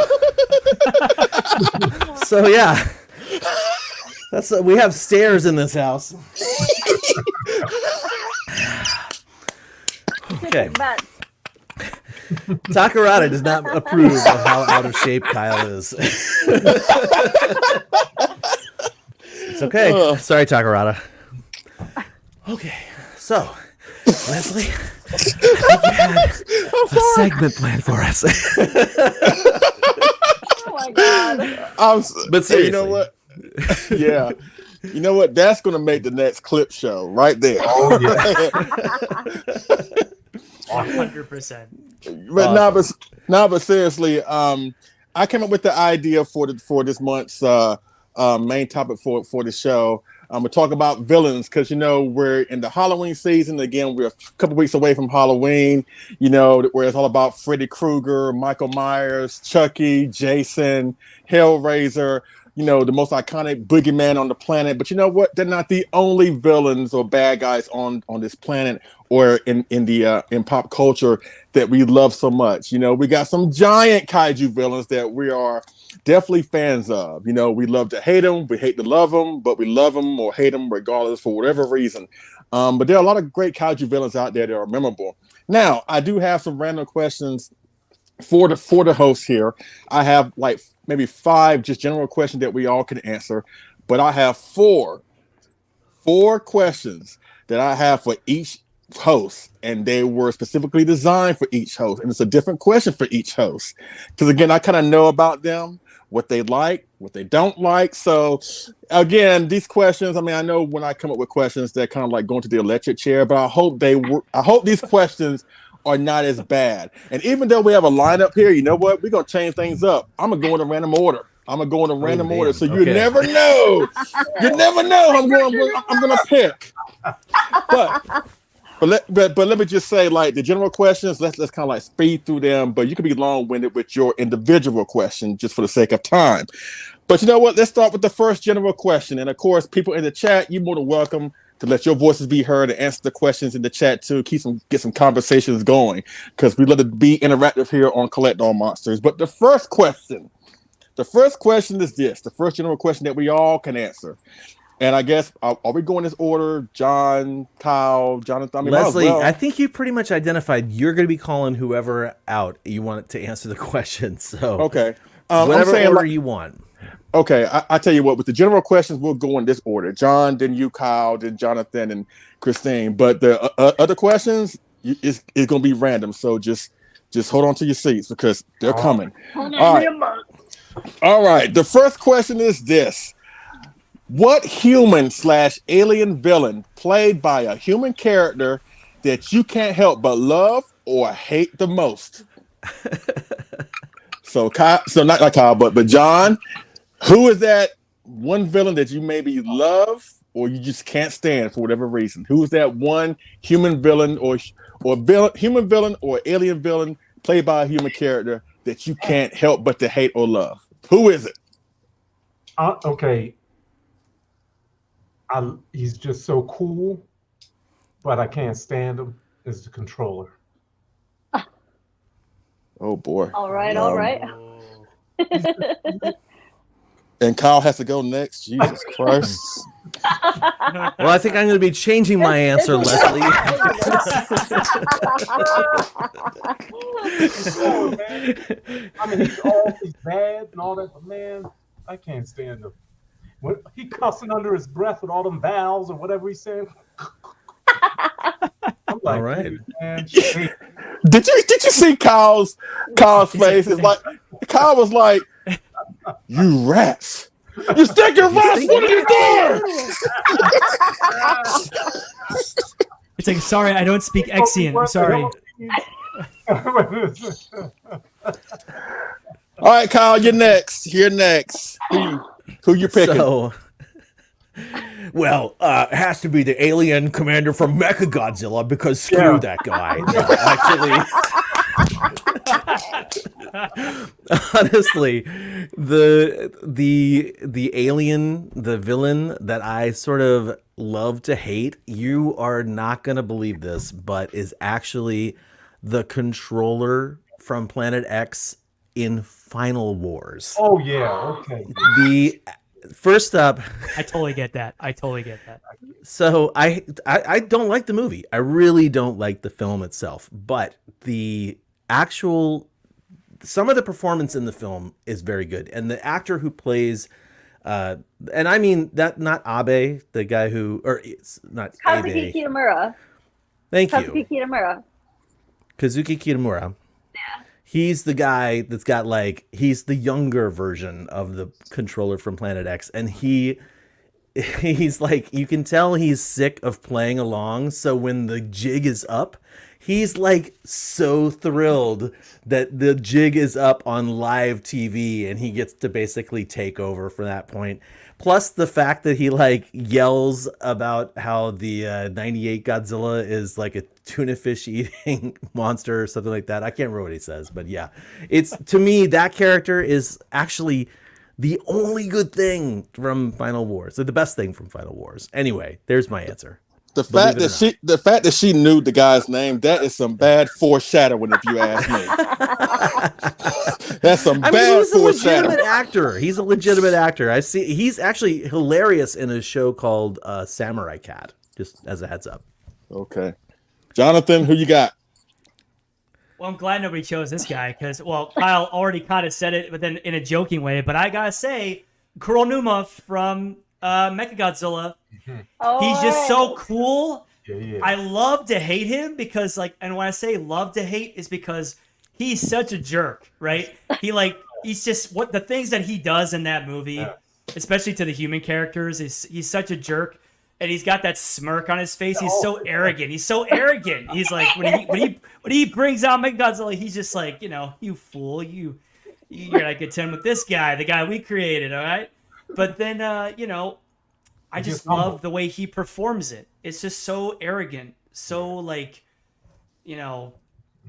snaky, right? He's like a snake in the grass. Mm-hmm. So you can't trust this guy ever at all, and that's what I love about him. So played really well, definitely acted very well, and yeah, that's my guy. Christine, go ahead. I sense a theme going on here with Exilians or ex-Asians, or whatever you call them. So they call it ex-Asian. However they say it in Final Wars. Ex-Asian. So mine, I just love to love. I'm gonna actually go with Kyle. Commander from Final Wars. Oh my god. I love. Of course, Oh boy, when I saw this movie, I was like, gosh dang. That man is fun. But he can, if he wants to take over the earth, I mean, what was that? We love X. We love X. I love him. Oh my, I thought he was hilarious. Okay, now I thought his acting was so great. Like, oh my gosh, he was. His acting was so great. Where's the Yeah, truck? I thought it was. Where's the Where's truck the at? truck? I love this, how he portrayed, like when he got mad, he was so mad. And like, oh, and then there's the one spot, I forget where they're fighting, and he does like the little cape switch, he goes, woo. I was like, oh, Yeah. He's got a good. He's got the flourish down. Hey, by the way, this is him in Samurai Cat. This is the character he plays in Samurai Cat. So he has the ability to look kind of normal. he's still got those Yeah. eyebrows. Those eyebrows. though. Established Yeah, actor. yeah. This is No, Leslie he's my right now. This favorite. is Leslie right now. No, Auxiliary Commander for me all day, every day. I think he's gorgeous, and you know, I mean, I don't mind being if they take over the Earth and he's the commander, he's the one to be leading us. I got you, man. Nope. Christine's like, Christine's sign me lining up to be the first one. Yep, I will be the cattle or whatever. Or something like That's it. Don't go any further than that. Don't go any further than that. Leave it at that. All right. Well, I'm not believing this, but all right. Let's just move on. If I can answer Steve that Harvey, question, you got to pull it together, buddy. I'm trying to. I mean, the Lord ain't through with me yet, but I'm trying. But you know what? If I had to answer that question, like the villain that I love to hate, that you know what? I just saw this film not too long ago on Pluto TV, and I haven't seen it in a long time. But I was reminded how much of a douchebag this person is. And I'm gonna go with Nelson from Mothra. Like that dude is like, oh my gosh. It's like, again, it's like I watched it not too long ago, actually last week, and I was like, I mean, the movie's good, underrated in my opinion. But Yeah, that guy right there, if there was a time where a monster can come in and kill many people as it could in the city just to save two people, that dude made it justifiable because he was that douchey. He was that douchey. So Nelson would get my vote. All right, now we're going towards the first question. It could be for any one of y'all, John, Christine, Kyle, or Jonathan. Let's see who I'm going to pick first. You know what? John Ruffin, you up first, buddy. You up first. On the spot, John. I did that because John don't like going first, but you know what? We're going to break him out of it. We're going to break him out of it right now. All right, John, here's your task in terms of villains. Not ranking the movies, but these villains, the villains themselves, based on their capabilities, screen presence, and every lasting impression. You have to rank all the 1970s Godzilla villains, from your least favorite to your most favorite. Hedra, Gigan, if you want to include Ghidorah, you can. Megalon, Mechagodzilla, and Titanosaurus. You ain't got to give an in-depth reason as to why, but what, in your personal opinion, is your least favorite to your most favorite of the 1970s Godzilla villains? Wow. Okay, I did a 10-point system on this one. And it's somebody gonna be hurting. It's just how it goes down. Uh-oh. It's how it always goes. I kind of think about originality, special effects execution, their weapons array, their evolution, their backstory, their design, how mysterious are they, their popularity, and how collectible. And then, do they have any social value? Wow, And man. I only have. You chose John to That go is next? in-depth. I'm That not should be the finale question. But I mean, they have to have some social value. There's only one winner, and we all know who that is. But there's some surprises. The bottom of my list, when I kind of go through the number system, and I rank them in my mind, 1 to 5 for each of those 10 points, and then I average them, coming in together at the end, and like they should be together, because that's how they occurred in the 70s. They were very original. All of them are beautifully original kaiju. I mean, but in the big scheme of things, these two are at the bottom because they both came up with 2.8 in my system. Gigan and Megalon at the bottom. Oh, Gigan. Oh, John, you have to be kicked off the show. John is now fired. And there goes Kyle. See, Geigen could have it all. I think I got a bad connection. I think you said Geigen was at the bottom of your list. Yeah, and I'm gonna tell you, because Megalon has a little bit more value. You see, Geigen's cool, epically cool, but where's the backstory? He has no social value. But his weapons are kind of limited, if you ask me. I'm just saying. Now, Megalon has some. I'm just being thoughtful here. Megalon. You're being brutal right now. What you doing? Work through it. There's a petition going around to get John off the show now. Oh, I got you, Helmy. I got you. Hold on. Megalon has got backstory. Y'all appealing to the Lord, it ain't gonna help you.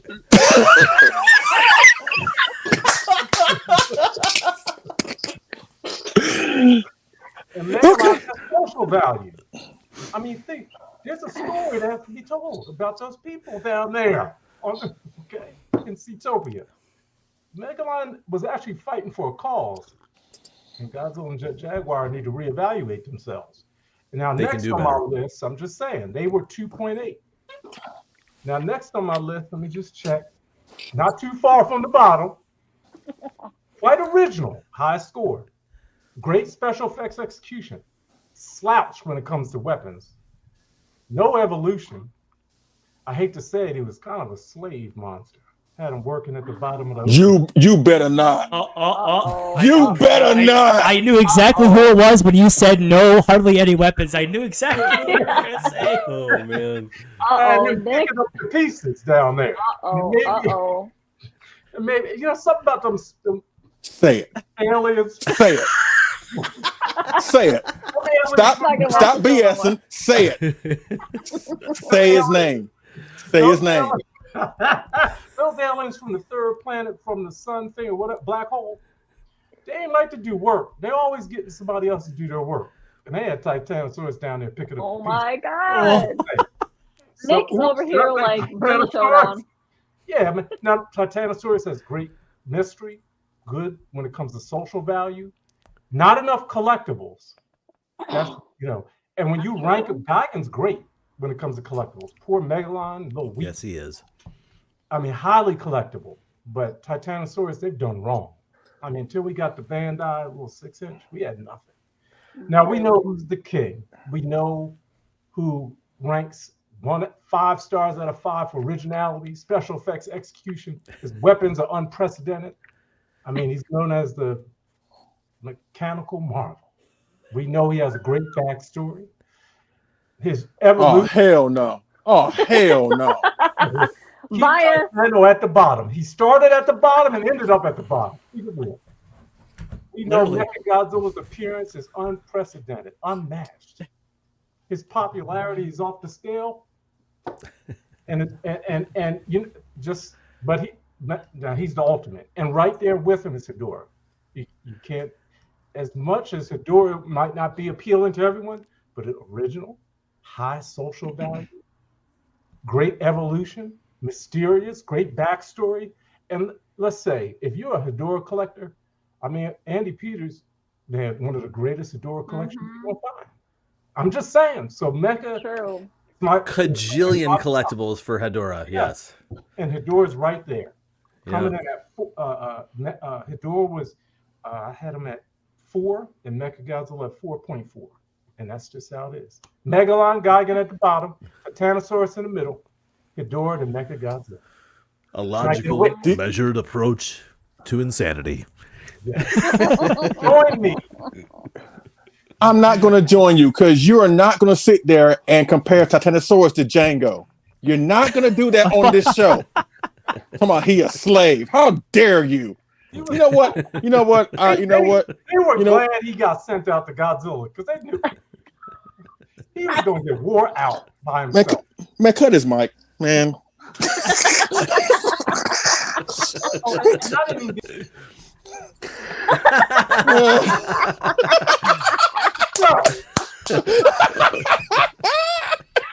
Sorry, I had to.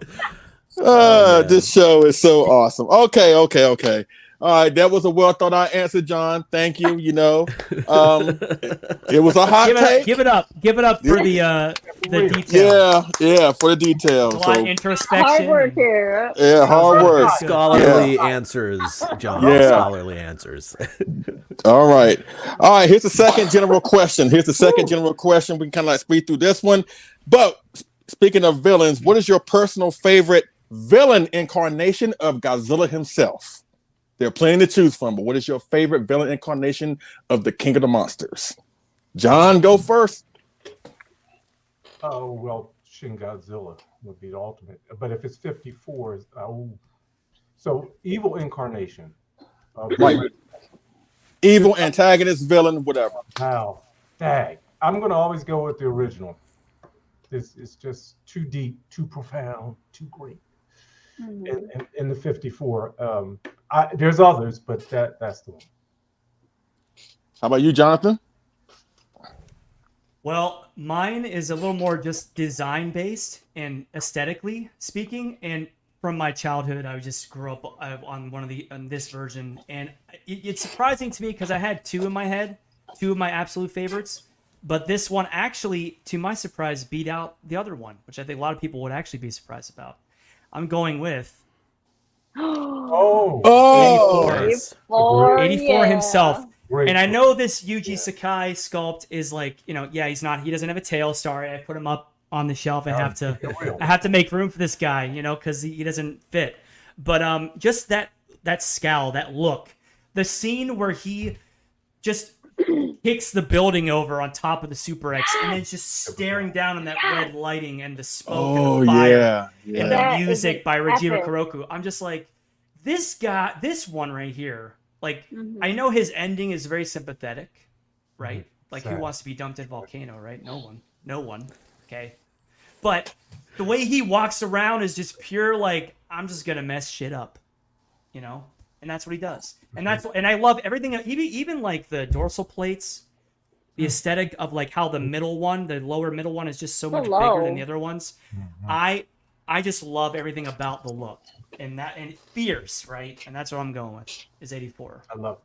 Yes, great choice. Yeah, great choice. Christine, what about you? Gosh, yeah, this is a hard question because I had three that I was debating before. But like John, I gotta go with the OG, like 54. Like that, like he's like the epitome, or however you say it, epitome, whatever it is, of just like and anger and rage. And I mean, it is a horror film, and the 84 was definitely a close second for me, and then GMK. But yeah, I gotta go with, as far as like the villain aspect, would have to be 54 for me. What about you, Kyle? I think I know what Kyle's gonna say. I mean, yeah. First up, we're talking about a villain, right? So it doesn't get more villainous than GMK, in my opinion. Yes, sir. Yes. GMK is dynamite. Yes. So in my opinion, there's just never been a more villainous Godzilla than GMK. Like, that's true. He's resurrected. He's spirit in a sense. He's not like just a dinosaur. Like, yeah, he's out for recognition and revenge at the same time. That's honestly like also one of the biggest troll Godzillas too. Can I add? I think -1 might be just as nasty. Oh, I think it might be GMK. And I'm gonna be honest with you, I got a feeling this thing's gonna be this is gonna be right up there with 54. He threw a train. He threw a train in the middle of the city, so that's about as bad as you can get. Yeah. He just looks evil. Yeah. I'm excited. I really have a good feeling about this. I want a nice, scary horror film. I hope so. 54 never had a break. It never gives you a moment to just say, this is a monster movie. It's like, it's all sorrow. And what was awesome about the -1 trailer, it opens up with crying. People screaming. And it ends with a scream. So it's very, this could be, these incarnations of the original are promising in terms of bringing us back to the horror and terror that is Godzilla. Yeah. And you know what? From what I understand, I think GMK is Yamazaki's favorite Godzilla movie. I think design too, from what I understand. So if he incorporates elements of GMK in the -1, like take it further, because even though I love GMK, I kind of wish we would have saw more brutality from that Godzilla. But if Yamazaki can take it further at -1, I'm all for that. But I'm going to agree with Kyle with that question. I think GMK is the most villainous Godzilla. It's like my favorite moment from that movie involving Godzilla that really shows how not only evil he is, but how incredibly feared he is. Is when the scene where the lady is taking a picture by the husband or boyfriend, and she's all smiling. All of a sudden, she looks up, and that smile just goes to sheer fright. And Godzilla just looks back down at them, and is like saying, "You know, you're toast, right? You know, you're done, right?" So again, he gets so angry because he doesn't like pictures. Yeah. No selfies on my watch. Paparazzi. Wow. Yeah. Wow. Which is kind of weird because in that first, in the beginning of that scene, she's happy to see the little red dog monster, but she wasn't planning about the big giant gray, soulless eye monster coming from behind them. But again, that look on her face when she goes for she's like, God, powerful. I want to see that in -1. All right. You need anime like that too. Yeah. All right. Here's the second question. The second question devoted to one of y'all. Let's see who I'm going to pick now. Okay. Let's see. Christine, you're up. You're up. All right. You're up. Now, again, my question was specifically designed for you because of the Heisei series. And it's a question that you can't say Biollante to, because again, in Biollante was not the villain, right? What happened to her? I think you said since she can't do Biollante, she was like, okay, I'm out. Wait, wow. Might have a connection issue. Might have a power issue. We might be dealing with a connection issue with Christine. Let's come back to. There she is. Oh, hey! Oh, she just did it on her own.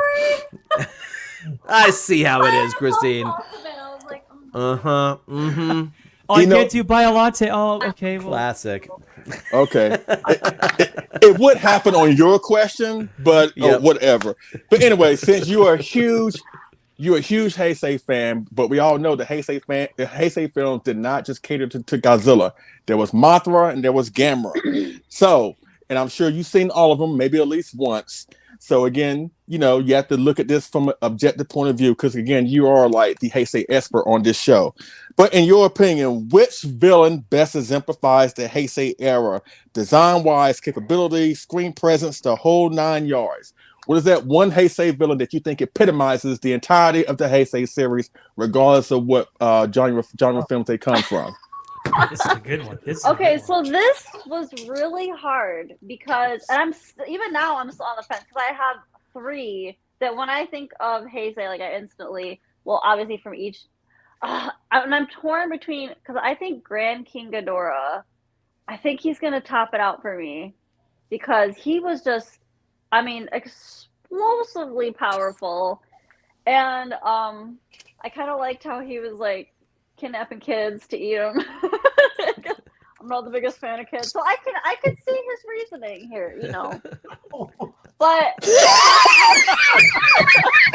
on this part, I kind of feel drawn to him. You know what? I feel you, man. I feel you. I don't like kids either, so I see where you're going here. But it was hard because I think Legion from Gamera 2 beat out Iris for me. Iris was cool, but I think this is where it was with her, and then obviously Destroyer. I think from the Godzilla Heisei side, Destroyer would definitely exemplify the evilest. But I think overall, I have to give it to Grand King Ghidorah. I think because he was just I can't argue that. I can't argue with that one. I really can't. He was a baddie, and it's funny because I have only recently just seen all of the Mothra trilogy. I know I'm terrible. I'd seen bits and pieces of it, and I did have the VHS tapes, but VHS tapes. My VHS player kept eating my tapes, so I would get a certain point in, and forget it. So thank goodness to Pluto TV, I was able to finally finish watching it. But yeah, Grand King Ghidorah is going to be the #1 Heisei villain for me. You know what? That's very interesting because when you think about the Heisei series from all the characters, Godzilla, Gamera, and Mothra. You got Bactra, you got Destroyer, you got Space Godzilla, you got Legion, you got Iris, you got you got Descador. And out of all of them, do basically a reinterpreted Showa villain gets your seal of approval. That actually speaks a lot to how awesome Grand King Ghidorah is. The design is epic in my opinion. Oh, yeah. I agree. It is. I loved his design. Fierce. Yep. And he's just like, and I felt so bad for Mothra, especially in the beginning, because he just owned poor Mothra, and I was like, oh my gosh, like it was he's very brutal too. He's very brutal, very evil in that one movie. So evil, Mothra had to learn how to time travel. Yep. Kill his older self. What was it crustacean period? Yeah. Ghidorah, Crustaceous. Right? Crustaceous period. You know, somebody mentioned Legion, and I was like, "Hey, don't be bagging on Legion. Wait. Legion just wanted to get drunk and have a good time. You know, okay? Just wanted to get drunk off a beer and have fun. Don't be knocking on Legion." He was up there for me too. Like I think Legion from the Gamera series, the Heisei Gamera series, Legion was the most evilest to me. I thought even more so than Iris. I agree. Let me ask a question. Which movie made the villain seem to be the most monstrous, or like it just in terms of the power to Heisei film? Gamera the Brave. Oh. Yes. Oh, Yes. yeah. What was Absolutely. his name? Zetus. Zetus. Yeah. Which is basically like Zetus- Jiras. Zetus was So vicious. it's like a Jiras in versus Gamera. Wow. I was shocked by what I was watching that movie because I was like, okay, it was kind of parading itself as like a kids movie. Yeah. And then all of a sudden, Zetus shows up, and I'm like, oh my goodness. He's Yeah, literally Zetus eating has that people in front of you. intro scene, like when he gets on land, and he basically like traps people, and it's all off camera. And he his head goes down, and it comes back up, and his muzzle is covered in blood. Like, oh yeah, that's right. dude, Yeah. that's a badass villain. You know what? I think the same can be said for Descador, because Descador was brutal in Rebirth of Mothra. Oh yeah, Just Death kicking Ghidorah Mothra. Yeah. took Mothra to town, dude. Yeah. that was the best part about I literally do think like the first of those three films is the most entertaining, the Mothra trilogy, and yeah, definitely Death Ghidorah is my favorite of those villains. Not that was the question directed at me by any stretch of the imagination. No, you're cool, but again, Grand King Ghidorah, I wasn't expecting that. I thought you were going to pick maybe Space Godzilla Destroyer, but you know, it shows Destroyer, that I wanted to because from the Godzilla series, he is. I mean, just the power that he has, and plus he's creepy as heck. Like that movie scared me when I was little watching that. His different forms, and then he like slashes Godzilla's chest open, and he's an arsenal of attacks and all that. But I don't know, Grand King Ghidorah versus Destroyer. I would like to see that battle. Oh wow. Yeah, me too. All right, here's the next general question that we all can answer. We kind of speak through this one as well. What villain, regardless of the era, do you find incredibly overrated? Like, a lot of people love it. A lot of people are behind it. They're on the bandwagon, but you're that one person that's like, you know what? I don't see what you see. I don't care what you think, and I don't believe what you believe. So what villain do you find incredibly overrated? John, go. Destroyer. Destroyer. Destroyer. Where does Destroyer sit on your ranking with the point system, though? Because I feel like he's got some pretty significant aspects to him that would score high in that. Originality. Yeah. Capabilities. Right? And tying it into the original movie. Mysterious. Popularity. No social value. No social value? I don't think so. I mean, Is there? I guess I would say, is there any social value to Godzilla versus Destroyer at all? To like, that's a valid question. The Oxygen Destroyer, I think, gives it some angle, but the problem is maybe there were better earlier drafts that would have been more weighty to play out on screen. But to me, Godzilla dies and he doesn't do enough to me. I mean, he's vicious. I mean, what he does here. Yeah, Destroyer. But I still feel like it. I love Godzilla versus Mechagodzilla in 1993. And I thought he took Godzilla to the brink just like in 74. And True. to me, that would have been more of a Godzilla died. I mean, he died obviously in '95. I mean, that was epic. But I think Destroyer, the hype doesn't kind of live up. I hear enough. I hear you, John. I'm sorry. Yeah. No, you're fine. No. You're fine. Yeah. No apologies. I mean, it's definitely valid. Yeah. Yeah. You're valid. I guess, Kyle, since you're in that position, why don't you go next? Who, in your opinion, do you find incredibly overrated as a villain? Okay. So I mean, first up, I think people know, just piggybacking on what John was just talking about, people know that Destroyer is like pretty high up in my movies. Although as my years continue, Destroyer loses a little bit of the shine in terms of like the overall production quality and stuff. So, but that's the movie, not the monster, not the That's where monster. Yeah, So I hear you. overrated. I'm gonna say Megalon is overrated in my opinion. And it's not just the movie. I'm talking about the monster itself, right? First up, what the heck is it? Is it a cicada? Is it a beetle? Is it, secondly, he does that crazy like jumping thing, which I thought was one of the worst things I'd ever seen in a Godzilla movie. His like jumping with his hands together and jumping like 120 feet in the air. And then, I don't know, this to me, Megalon, a bunch of people love that guy for some reason. I just don't get it. So He said for some reason. He said for some reason. for some reason. I'm with you. All right, Jonathan, you're up next. Who do you find incredibly overrated?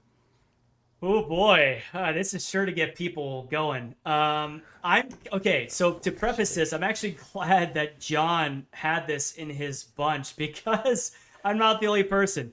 But I will say, everyone loves this kaiju, and some people collect the crap out of this kaiju. And I just see this kaiju as just like a dinosaur, like a sea monster. It's just to me, the design is kind of basic. He's just a bipedal, just straight up. I don't see too much creativity there. He has very minimal moves. That wind wipe with the tail, okay. Rodan has that too. Rodan is a freaking supersonic missile of a demon, fire demon. And what is Titanosaurus? Titanosaurus just gets punked by a transmitter, okay? He gets punked by a transmitter, okay? Okay. I know. I'm sorry, Titanosaurus. I'm sorry, Eric Stolp. I'm sorry, Leslie. I'm sorry, Nick Sides. Titanosaurus is Nick's not gonna be friends with you Titano-rated. no more. Okay? He's overrated. And You're right. there I go. And that's all I have to say. If Godzilla wasn't there, Godzilla would have finished him. That's all I have to say. I mean, he would. Although I do have a Titanosaurus figure. I have a Titanosaurus figure. You don't deserve it, Jonathan. Not after that. It's a blank, so I haven't really. It's a I blank love anyway. Titanosaurus, Bo. Burn it. Just burn it. Or find the nearest wood chipper and just chuck it. You don't deserve him, and he doesn't deserve you. Just find that wood chipper and just Eric Stope, I apologize. Thank you, Evan Johnny. Brondon, Thank you, Johnny. I apologize. I agree with you too. I had no idea when I formulated these questions that I would come across this much Titanosaurus hate. I really did not think this one was going to happen, but it happened. It has happened. But this one's okay. going. But You it's just fun. have to accept and move on. You have to set to move on. If Kyle can accept Guy again, I can accept Titanosaurus. Hey, so thank you, okay. Larry. Thank you, Larry. All right. Something about Chris- the sea and something about Seatopia. Yeah. All right, Christine, who do you find incredibly overrated? Well, to kind of mimic what Jonathan was saying, people collect the little crap out of this figure. Hedorah. I don't understand the cult following Hedorah. with Hedorah. I really don't. Like, that movie is that's like a good the one, very Christine. bottom of my list. And I'm sorry, you guys. I'm sorry, Andy. And I'm sorry, I am sorry, but I mean, the cool figures, yeah, but just in general, I don't get it. I don't think he looks very cool.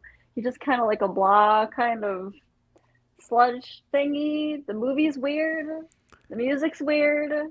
he does that weird purring thing sometimes. I don't Yeah, know. he does. Dude, he does. so when just real All in quick, like general. I hosted the Godzilla-thon at the Hollywood Theater like a couple of weeks ago, right in September, and Yeah. Godzilla versus Hedorah was one of the movies that I chose to play. It was Godzilla or Mothra versus Godzilla, Ghidorah the three-headed monster, Invasion of Astro Monster, and Godzilla versus Hedorah. And like when it's time to do the intro, I get up on stage and I'm just like like one of these things is not like the other. One of these things just doesn't belong. And basically I was like, are you guys ready for the weirdest Godzilla movie that's ever been made? Because this movie goes some weird places. And first up, John knows I love Godzilla versus Hedorah as a movie. Like, it's significant more than almost any other Godzilla film. That's right. This got so much. No, I'm serious. Like, in terms of like social. So first up, one of the things that we love about Godzilla is that there's a social message in these films, and Hedorah has the strongest social message over any other Godzilla film. And I gotta say, like, that to me, like, that elevates the film, because to me, like, the films that actually do have a relevant social message, and not just money's bad, okay, or don't fight other countries, okay, like. Hedorah has that, like, from start to finish. It is just hardlining you with like an environmentalism message, and it's the best social message in a Godzilla film, because the first film, even though there's a social message, it's construed by the fact that it's a American style monster movie made in Japan, and it's not. You had 20, what is that? Not 20 years, but 18-ish years for the series to evolve into what it did for Hedorah. Anyway, I'm going to stop talking and let somebody else turn it back to Christine to apologize for taking over her spotlight. It's all good. It's all good. But no, I don't get it. It's just the design never really stood out to me or anything, and yeah, I'm sorry, guys. I am sorry, but yeah, Hedorah's a no-go for me. That's all good. Yeah, it's all good. I kind of get it. Growing up for me, it was a big. But I do get the environmentalistic side. You're right with that. Like, it is like in your face pollution. We're destroying the earth. All that. So I do get that. But as far as like design and all that other kind of stuff, and it's still just a weird movie. It doesn't float your boat. That's 70s. okay. It is the 70s. Trippy 70s.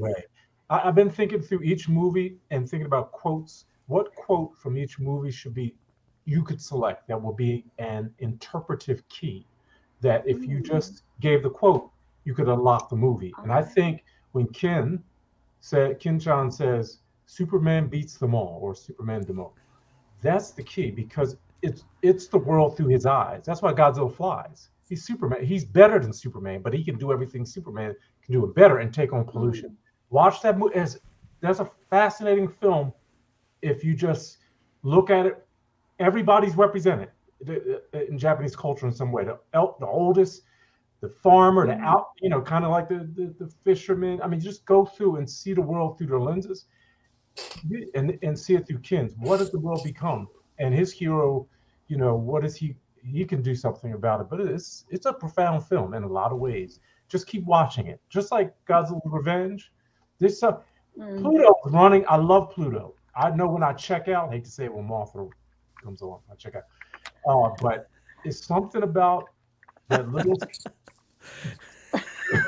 No, not the original. Not the original. The rebirth series. Not the rebirth stuff. I think this is backfiring on Leslie. No, that's sorry. I do enjoy it, but see, it's something about this 67, 68, 69. I'm actually enjoying Destroy All Monsters again. I'm just saying, it's because it sets up Godzilla's Revenge. I can camp out on certain films now, just let them run and loop. Ebra. It's something about those middle transition, from the golden era to the Showa era. I mean, 70s Showa era. It's something. I think we can all agree that one of the best things about these movies, whether it's a Godzilla, Gamera, whatever, it's like we can learn to appreciate different aspects of these films throughout the years of our being a fan. So well put. And like I'm sure that at some point, and I'm not saying Christine's going to get to this point, but I'm saying that at some point, I'm sure I have the exact same feelings about Hedera that Christine had. And like, it's just like, I think at some point, I know when I did the commentary for it, I was like, all right, I got to figure out why this movie is so cool or whatever. But like, and again, I'm not saying like, Christine, you're gonna get to this work. It's like not that. I'm just saying like for me, I saw it. I think when we first covered, if you were to go back and listen to Kaiju Cast episodes, we would cover a movie earlier in the show, and then I would redo that movie later on in the discussions sometimes because I had come to appreciate it more or realized, oh man, I didn't know what the hell I was talking about back when I did that episode. So we did like rediscussions of several movies once we kind of went through everything. But yeah, Hedera, I think we did one for Hedera. If we didn't do one for Hedera, it was because we did the commentary. Yeah. You did one for Hedera because I think Gretchen was on it. Oh yeah, that's right. She loves the Smaug monster. Yeah. But you know what? To answer that question, I agree with John. I think Destroyer is overrated. I've always said that even though Destroyer was a powerful film outside the Bandai scene, you know what I'm talking about, and they handled the death of Godzilla incredibly well. But I thought it was a mistake to actually advertise Godzilla's death because I think that kind of hurts Destroyer's credibility because you knew Godzilla was going to die. So it didn't matter what Destroyer did. You knew that the end result was Godzilla dying. I kind of felt like had they kept that a secret, I think it would have protected Destroyer a little bit more, and then it would have been more shocking to go into that movie and knowing right then that Godzilla dies. That way you can tell your friends, Godzilla died in the movie. Like, nah, they didn't kill Godzilla. So again, I think by them advertising Godzilla's death, it actually hurt Destroyer versus helping him, and that's my opinion. So, amen, brother. All right. That's true. Let's go to the next question. I think didn't David do a question? David did a question. You want David's answer for you? Let's do David. Now, I did ask David a question because David again is a huge Ultraman fan, and I asked him basically, since he couldn't be here, when it comes to the Ultra series, what villain comes to mind? And I'm assuming that he's probably going to do just Ultraman because he's a huge Ultraman. The original Ultraman fan, I don't think he gravitates towards the other ones. So, and that's perfectly fine. But I asked him in Ultraman 1966, what is the villain that best epitomizes that show? Hey there, everyone. Hey, Leslie. Hey, Kyle. Hey, John. Hey, Christine. So sorry that I'm not able to make the episode live, but I had to come on here and answer Leslie's questions about villains because I love villains. Villains are the best part of any play, book, or film. I just think they add so much to the story, and without the villains, nothing really would happen. So anyway, Leslie asked me if I could come up with a villain from the Ultra series that immediately comes to mind. And there really is only one answer, and it has to be Baltan Sajin. I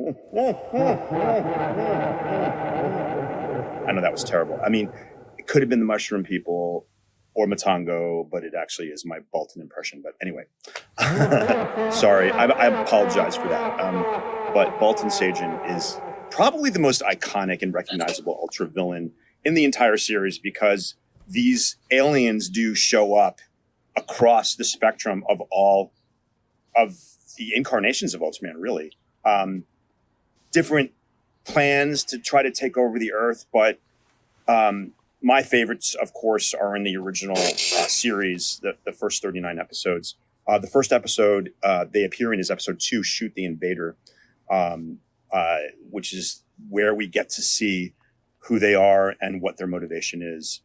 And then after they're defeated, they kind of lick their wounds and show up again. I'm not sure the episode number, but that episode is called Blast Off into Space, which is kind of an interesting title for that. But that's the second appearance of the Baltan. And again, they are unsuccessful in their attempt to take over the Earth. But they do show up again and again and again over the years. So I think for most Ultra fans, the Baltans are probably the most recognizable. Kind of like the Joker is to Batman, Bolton is to Ultraman. But I do have to give a few honorable mentions. Mephiles has a pretty interesting plan to take over the Earth. And Mephiles does show up in at least one more Ultraman series, maybe two, I'm not quite sure. But of course, we all know that Mephiles shows up in Shin Ultraman 2, which is pretty cool. Another villain that I really think had a great plan to take over the Earth is actually Geronimon, the chieftain of the monsters. And the episode that he appears in is called The Little Hero, referring to Pigmon. And Geronimon's master plan was to resurrect 60 of the monsters that Ultraman and the Science Patrol have defeated in the past. So in theory, it's a great plan, but it doesn't actually work out. So so Geronimon is another good villain. And I have to give a shout out to my favorite, last but not least, the Dada. The Dada are super, super creepy aliens that have a creepy sound. They can shrink. They can grow. They can make you into a tiny little specimen and ship you off to their planet and do all kinds of crazy, scary experiments on you. They can also walk through walls and become invisible and interchange their faces. So super, super scary. Love them, and I hope to see them again. If they ever do another Ultraman movie, I would love to see the Dada in there, and actually Bolton too, Bolton as well. So that's pretty much it. I do love the villains; they're great. I hope you guys have a great show. I can't wait to watch it. And again, we are still in transition, still here in New Jersey. We're leaving for the West Coast on October 30th. We postponed it just a little bit. But we will be on the road, and fingers crossed, we'll be ready to go for all moved in, and I'll be front and center for our November episode, and I can't wait to join you for that. So happy Halloween, everybody, and I'll talk to you real soon. Cheers. And there you have it. David Dopko, thank you very much, sir. Awesome. All great answers. That's awesome. Yes, all great answers. All right, you know what? We got two more questions, and you know what? There's only two more people left, Jonathan or Kyle. So I tell you what, we're gonna go basically in this order. So let's go with Jonathan. Jonathan, you're next. Oh. Jonathan, you're next. Now I asked you. All right. Again, he's like our resident Ifukube, you know what I'm saying? And that, I mean, I will always say that, you know what I'm saying? Because he is the master when it comes to music, you know what I'm saying? And so we're so lucky to have him, you know? But in his opinion, I want to know, or we all want to know, you know? And it doesn't matter if it's Godzilla himself, but a villain he fought, or even non-Godzilla, but you have to rank your top 5 pieces of music that Ifukube composed for a villain. Good luck, buddy. So this was a difficult one, and at first I was like, oh, this is a great question. I'm going to have so much fun with this. And, you know, I listened to this music so much and so much in volume that the more I started thinking about it, I was like, okay, well, I love this one. Well, I also love this one. But I also love this one. There was, like, easily going to be a top 10, right? But top 5, bless your heart, Leslie. It's a lot more challenging to really move those tracks around and figure out. To me, it wasn't necessarily. I tried to think about it in terms of what I love to listen to and what gets me going, because it was not necessarily about what's popular, because that can get really basic. Because we all know if that's the case, then we could pick our top 5 kaiju, right, in the Godzilla universe. So I decided to kind of make it a little more nuanced on my own and come up with stuff that I really think epitomizes some of the best kaiju music that he has scored for a villain, gave a voice to a kaiju through music. But I have to start out with this first. This was going to be a show and tell that I forgot to show, but this goes it coincides with my music thing anyway. So back at All Monsters Attack in LA, Shinji Nishikawa was there. And he was there with, Dell was there handling him, as well as other celebrities. And he was doing commissions.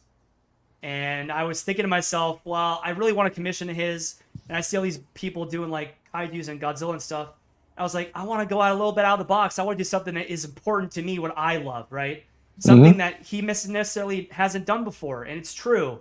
He hasn't really been asked to do this. So I had him do an Akira Ifukube piece for me. That's awesome. Oh, that's awesome. That's beautiful. Wow. So basically, he wanted a reference photo. So Wow. Dell and I were kind of looking through photos. And the problem with Ifukube photos is there's not many of them, right? Yeah. You go online, there's not much recent. Like he's taken pictures, but there's ones of him smiling. There's the old man, right, which is right here, which is kind of what I picture of Ifukube as the modern Ifukube. But there's either him smiling or him kind of looking very serious and melancholy. So I decided to go with this picture I found of him. There was this picture of him looking down with a cigarette in his hand, almost like he was writing music or thinking or contemplating something in terms of music. So I was like, okay, this is the photo, right? And he did an excellent job with the face. He doesn't really do humans that much, but this is incredible. It is. And the two kaiju, he said, do you want to add 2 other kaiju to that? And I said, sure. Let's go with the original, Shodai Godzilla, and Desugoji, where he started and finished. That's what I kind of wanted. So this is what I got. Nice. And I'm speechless. I couldn't have asked for anything better. I still need to frame this, but it's in the plastic to protect it. It's a little Honko stamp in the corner here too. Just an amazing, incredible piece. Every little detail. I just love his work, and that was truly something special. I'll never forget it. That being said, here we go. Kyle, if we want to start, let's go from 5 down to 1, if that's possible. I hope it's not too that's much of a pain. backwards, Jonathan. I know. But I want to end with the top. I want to end with my favorite in terms of like, or in the top one is not only one of my favorites, but socially. And okay, so here we go. Let's go with my number 5. Let's go with Varan. Okay. Now I chose this picture because I don't have a vinyl. I was taking a lot of pictures on my vinyl and stuff, and I don't have the CD. I have the digital soundtrack. But Varan, to me, the way it starts with the chanting, it evokes such tribal nature and godlike nature of the monster. Right? You have the chants that baradagi, and the toms and the drums. Actual and worship music. Actual worship music. Yes. It even before King Kong, right? Before he kind of used that as like a basis to jump off of that. This is the first, and I just love the way it kind of also gives us a little bit of what will become Rodan's theme later on, the very beginning with the trills.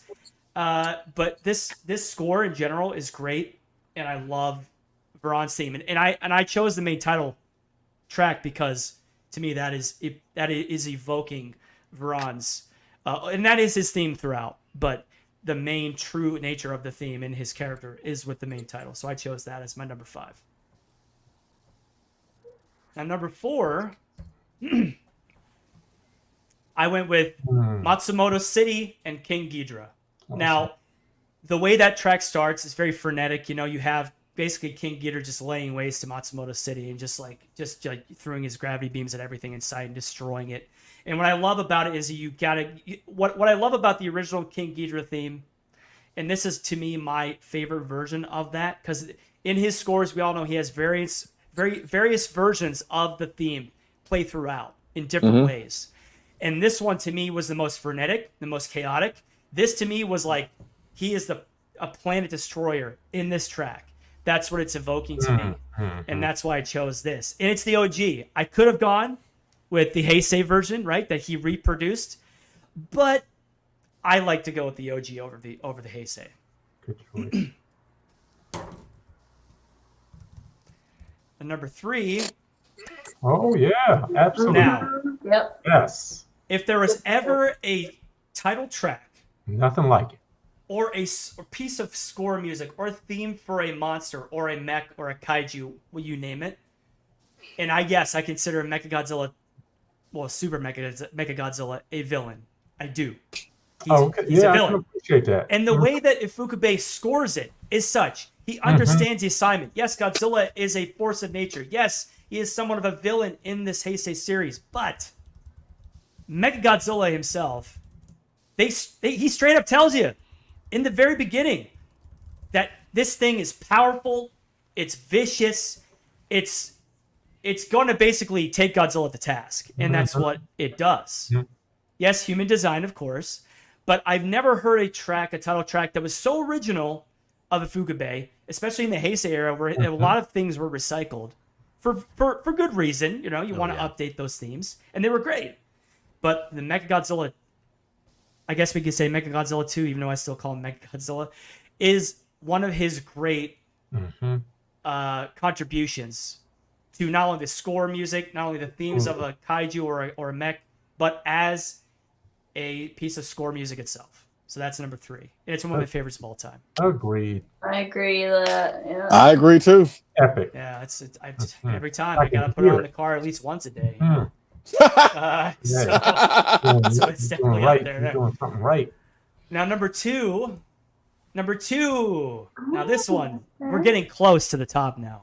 Number 2. This is always going to be one of my favorites, and it will. In this list, I gotta be honest. This list will probably become it's very fluid, like most Godzilla rankings of films, because you know, with over time, my tastes and stuff change, and things I will like over other things. But to me, and yes, the main title track is Gaira's theme, and it is played throughout.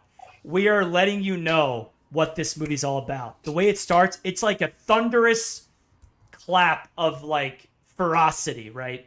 Gaira is evil, and he's basically, I would like the way his face, his design, he's very demonish, very Oni-esque. Very Oni-esque, and the music reflects it totally. Like if you hear that music come in, it's like time to get out of town, like time to leave, time to hide or something, because it's so scary to me. And if there was ever a piece of score music that he has composed, that Ifukube has composed, that has give us, and I said this once to a friend of mine in the car. We were listening to this, and they were like, "Wow, what's this?" And I was like, "This to me is epitome of Ifukube right here. This is not only super original, but it is evocative of the most it's the most monstrous theme to me. It evokes the most terror, the most. I mean, I get scared. I get chills still when I listen to it. It doesn't matter how many times I've listened to it. I still get chills. So to me, in terms of epicness, in terms of ferocity, in terms of the way it makes me feel when I listen to it, the main title track, which is Gaira's theme in Gaira itself, that's my number 2. And then number 1. This not only is because it's the original.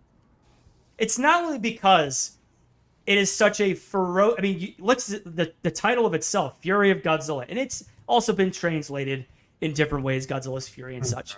But if I was going by basically the waxwork, and this is what a lot of these I use the waxwork artwork as a basis for these photo presentations. So the Fury of Godzilla is it's so dark. It's like Godzilla on his rampage. It's almost, to me, evocative very much of the things that people experience in Hiroshima and what they were trying to get across in the film. Atomic energy, atomic power is evil.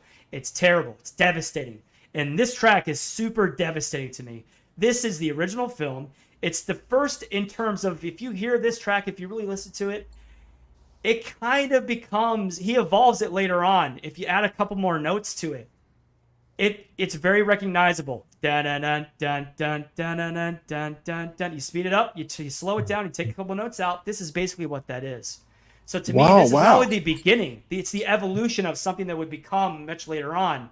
But also, in terms of the original, we wouldn't have these other kaiju scores and the kaiju music if this movie hadn't been as impactful and done had the success that it had to begin the franchise and put it on this trajectory. So to me, I have to, even though I know this is surprising to people, but even though I think Mothra vs. Godzilla is my favorite it's my favorite Godzilla movie of all time, and I absolutely love that score. It's in my top 5. It's definitely my number 1.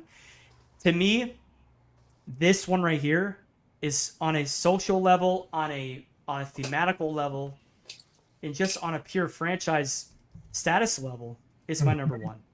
It is the one that started it all, and it continued to. Now, I do have some honorable mentions. I have to say them because, and this is just give you rapid fire. My honorable mentions are, in not any particular order, we have Mechanic Kong appears, because that is a great theme right there. Mechanic Kong's theme is so great. There you go, Destroyer, Mechanic Kong. Yep, Mechanic Kong theme is so awesome. I just love the way it makes that mech seem so powerful, right? Plods along, kind of like King Kong does in a way, but it makes it sound, to me, it makes it sound a little more mechanical. It's cool.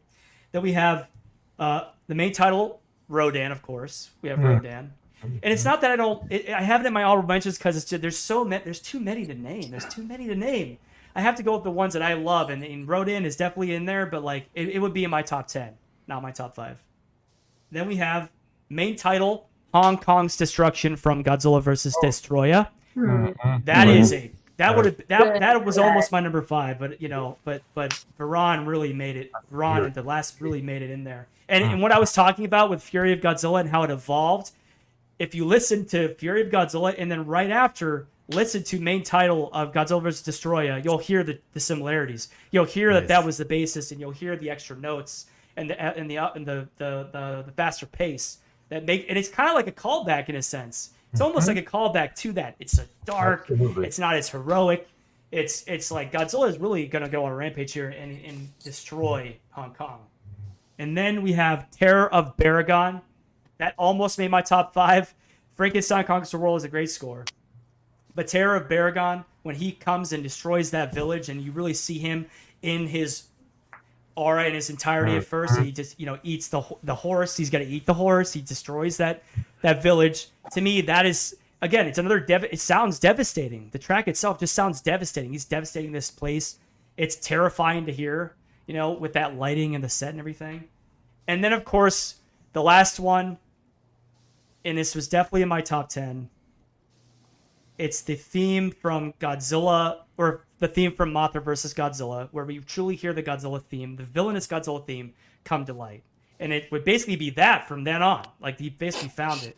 He started it in King Kong vs. Godzilla and then kind of perfected it with Mothra vs. Godzilla in the subsequent film. And that is, to me, it's a true villainy and right there. Like, and when Godzilla's emergence, when he comes out of the, out of the ground, it's so chaotic and it kind of fits with everything that's going on. You hear it various times throughout. That's another one. So those are my top 5s and honorable mentions. Leslie, That's awesome, Jonathan. Damn it, awesome. Leslie, that was hard. That was hard, man. But I thank you. But I thank you for challenging me with that. But you know what? I feel some type of way that the theme of Mechagodzilla from Terror of Mechagodzilla didn't make it, but I'm gonna let that slide. I'm gonna let that slide. That's in my top 10, and I didn't mention it, but like, man, I will say this: as much as I love Fukube, the reason I didn't choose is because there's something about Sato's in the previous film that I don't know. It just kind of goes over that a little bit, and maybe it's the aura of the film, but I don't know. It's just something about the jazzies and poppiness that shoots it up for me. I got you. All right, Kyle, you're last. All right, Kyle, you're last. You're last with your question. All right. Your question, Kyle, is this. What scenario would you have been fine with if the kaiju villain actually had won in the end? In other words, on paper, which villain or villains should have won in the end, in your opinion? Oh, snap. Oh, man. Okay. So, first up, this is a difficult question to answer because you're sort of asking it's like you're asking two questions that have to jive together to work, right? So it's like the villain aspect and then the who's the winner aspect, right? So for me, I don't know, surprising, not surprising, I'm actually choosing Super Mechagodzilla as the villain in this scenario. Because in my opinion, this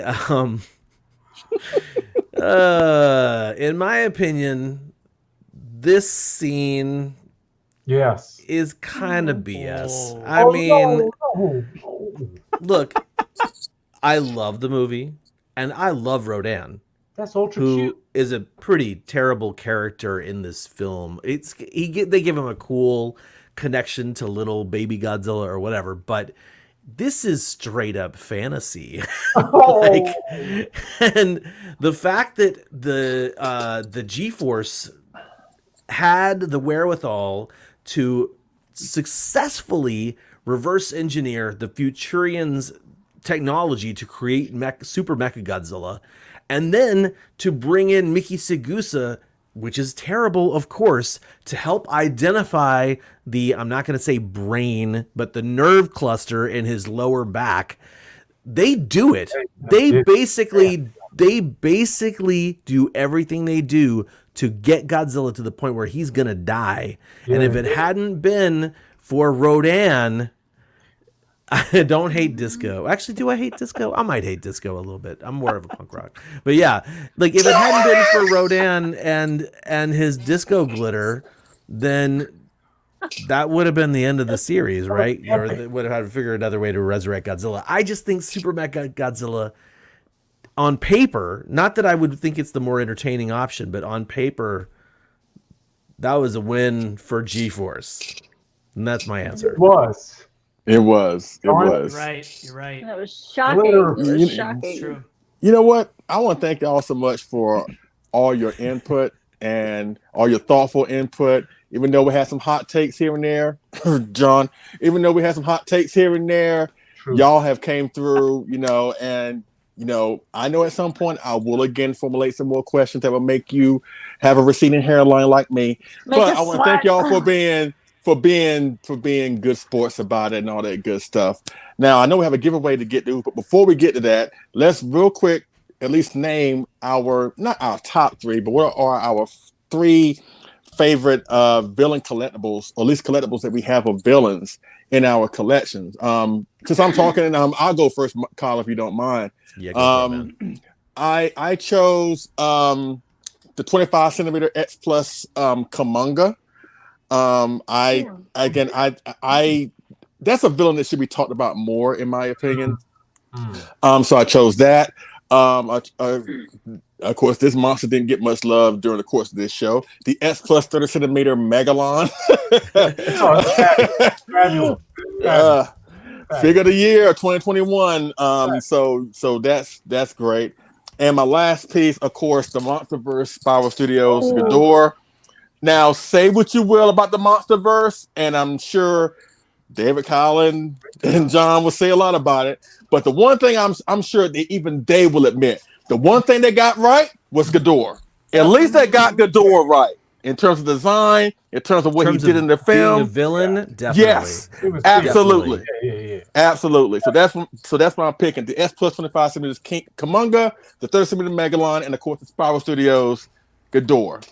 All right, who's next with their three collectibles? John or somebody? Okay, I'll be quick. Newly acquired, but I love it, is the 25 Mecha 75. Very nice. I love Very it. nice. The Rick. I love it. It's hard to pick off the top of my head. I have to think about it. My king. Oh, no, I can't say that. Okay. There's just too much coolness. You're not allowed to say that, John. No.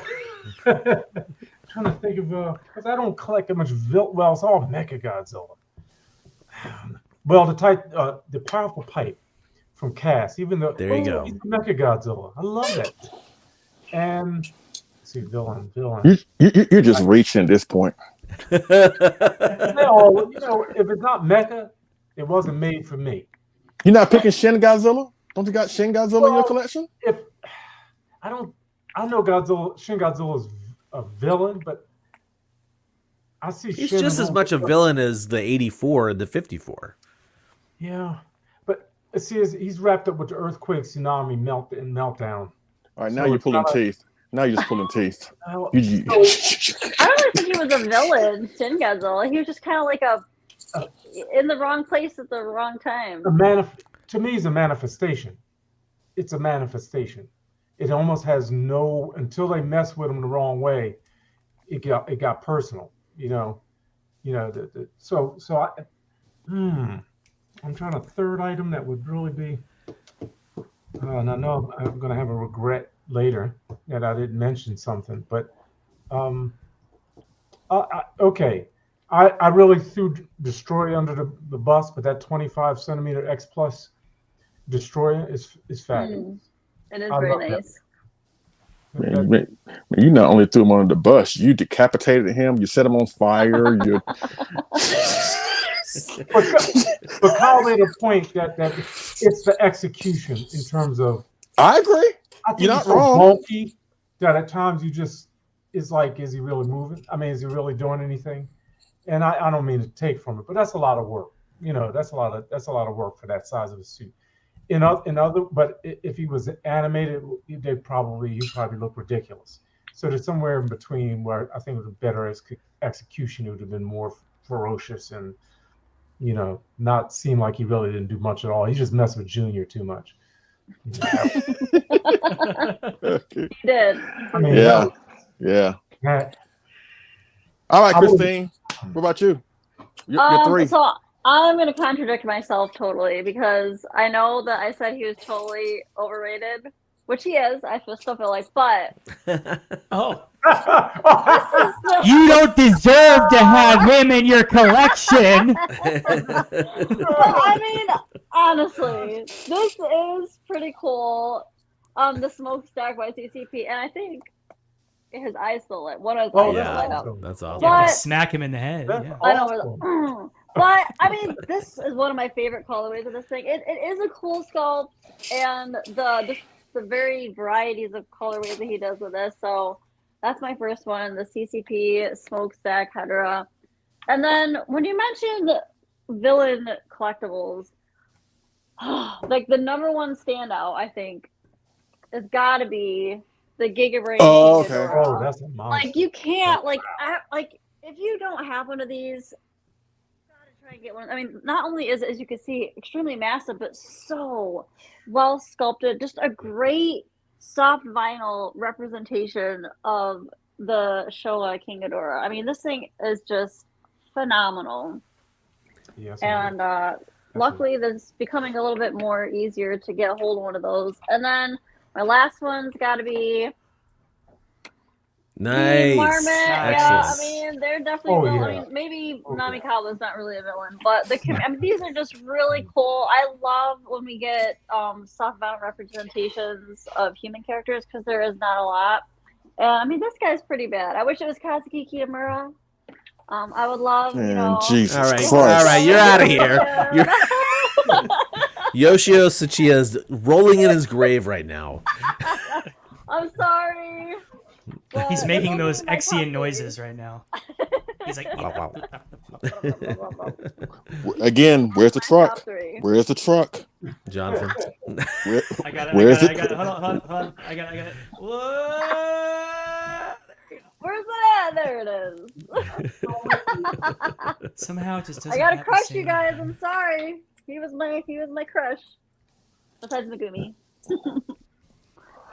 Woo! Okay. Let's see who's next. Jonathan, you're next. What are your 3 favorite collectibles? Villain collectibles. All right, so some of these are recent, but this one I have to put out there because this custom Passion Tank 64. Oh my! Just the colorway being the way it is, it's a little more of a natural tone. It kind of, if you is glance that a at it, Kaiju canvas paint job? Yeah, I believe it is. It's pretty immortal.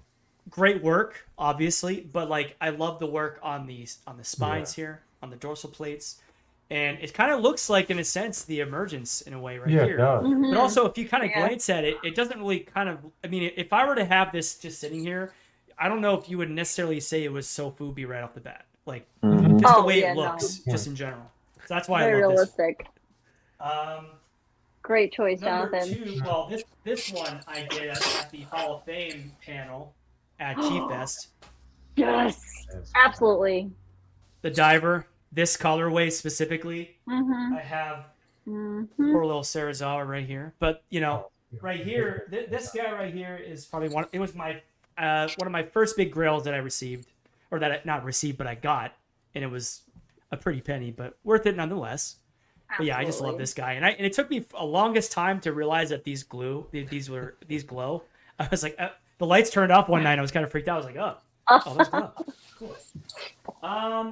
And I would say the Gigabrain, the guy. I would say the my knee-jerk giga brain here. Oh. But I gotta go. Yes. With a little more of a nuanced pick here. Nice. Kaiju Cream by Octeel. Sandra wants one of those. Oh, you gotta Yeah? get her one. It's so cool. Dude, they have come out with so many different colorways too. He's coming out with a lot. He's doing more, so they're gonna be available. Hey, if you can, let Sandra know because she really wanted one of those. She even asked me. She like, "Hey, babe, do you know how to get one of those?" I'm like, "Who, me?" I'm like, "Yeah, you."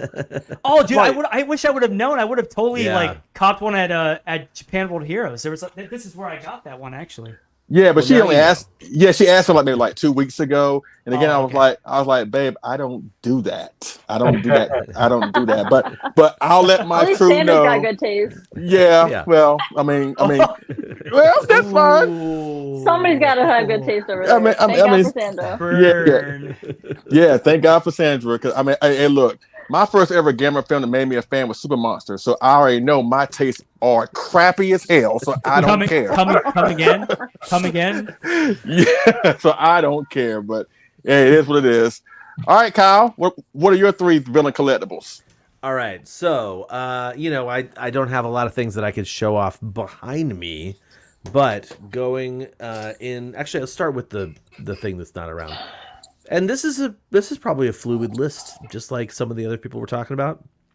I love villains. I am a villain fan ever since I was a kid. I was more about Darth Vader and the Stormtroopers than I was about Luke and Han and Chewie. So as people know, I love Batra. Got Batra tattooed on the inside of my arm. Batra larval form is fantastic. What Absolutely. a design! What a monster! And this version of monster, what a villain! Yeah. So I will say that this is probably my number 3, and I'm not gonna have it after I sell the big mass of the collection, but this was such a beast. This was the favorite sculptors line, Batra Larva from X Plus, and the Rick version where the horns up top, the horn and the eyes light up. Wow. Such a gorgeous figure. Okay, so that's number 3. Number 2 is going to be the GMK from M1. As people know, I have a bunch of these in different colorways. The sculpt, as I've said many times on the show, was actually done by the suit sculptor, whose name is escaping me at the moment, and I feel terrible about that because I just should have had it ready. But yeah. I can't get it. Anyway, sorry. I'll get it at the end of the show, and I'll say who it is. Fuyuki Shinada. There you go. Hey, see, I did it. The brain kicked in. Anyway, so yeah, that's why I love this figure so much. It's just so good.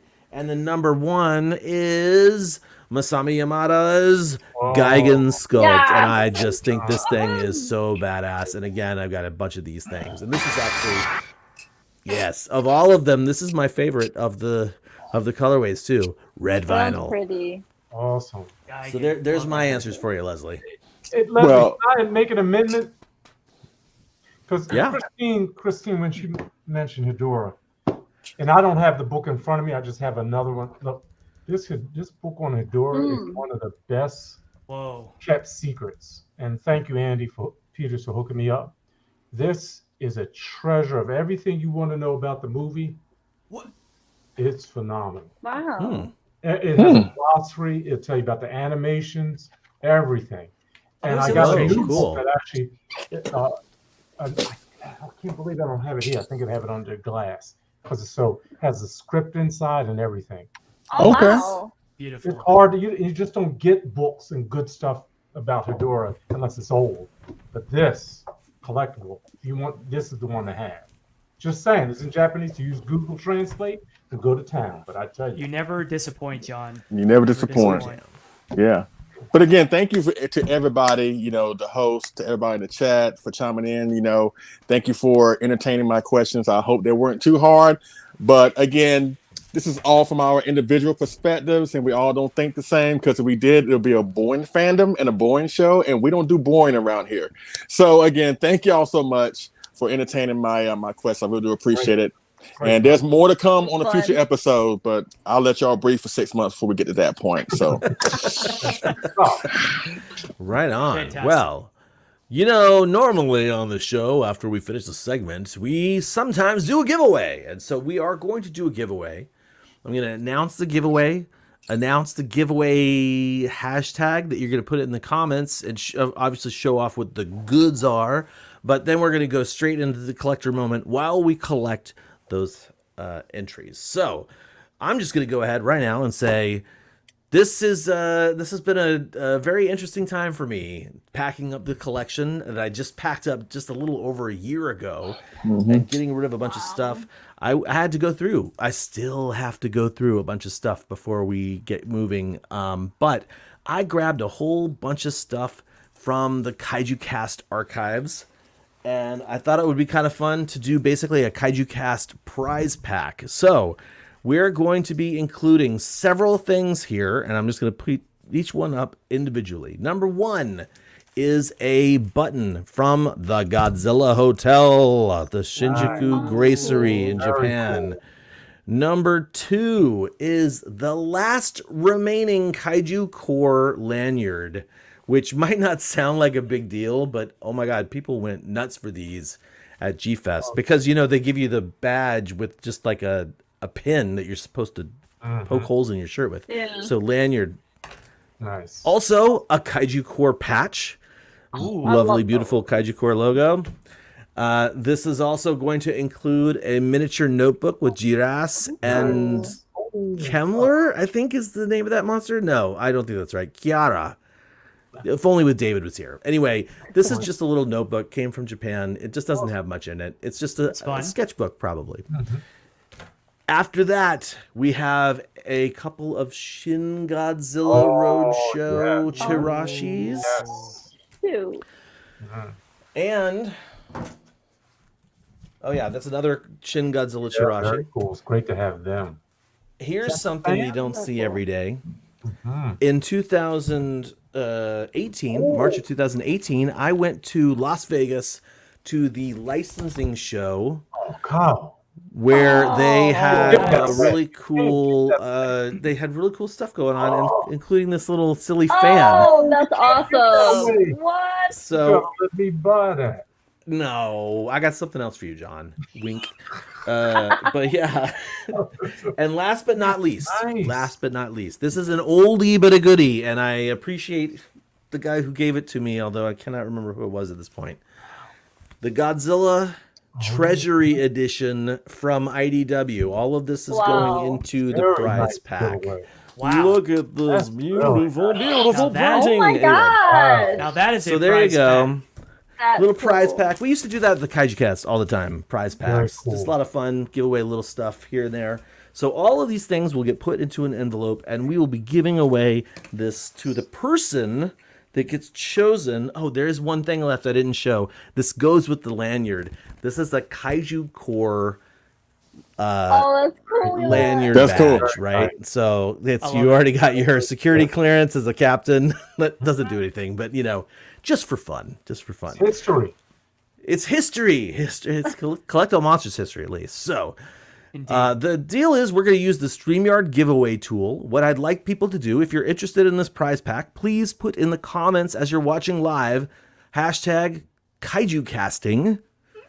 That is the hashtag, and what we'll do is we'll take those entries. So go ahead and start throwing those into the chat right now. And once we're done with the collector moment, we'll be picking that name. So Jonathan Portman is going to go ahead and tell us all about what's happening with the collector moment.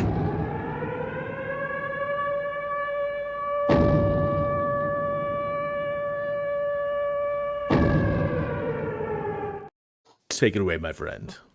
Oh, I heard a siren. I didn't know where it was coming from.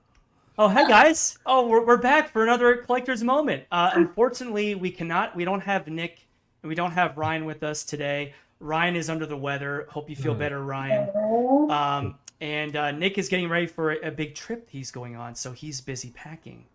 So I'm going to take on those duties today, and I guess we'll start with the first photo, which is, let's see who it is. Ooh, Oh, yes. That's cool. So this is Matt Mayfield. This is, I called it Kojira Glows. nice. Now, this figure, I believe, is this Akama Tenshi? Yeah. This is Akama Tenshi, and I just love the way this is presented. Wherever that he takes these photos, I want to go there. I don't know where that is. Well, I don't know where that is, but that's a cool place, and I love the backdrop. And it really showcases the bright blue, which is one of my favorite colors. So Yeah. I love it, unless I'm colorblind and it's not bright blue. But anyway, Gold? Is it gold and thank. black? Or is it blue and black? Oh, I don't know. Don't play that game. That's a dangerous road there. Pretty good. Is it gold or is it blue? I don't know. But anyway, Kojira Glows, thank you, Matt, for that photo, and That's keep cool. posting good stuff. All right, now this is Ryan's pick. This is for Michael Lynch, another satisfied customer, courtesy of Octeal and the wonderful Kaiju cream. This is another variant of that.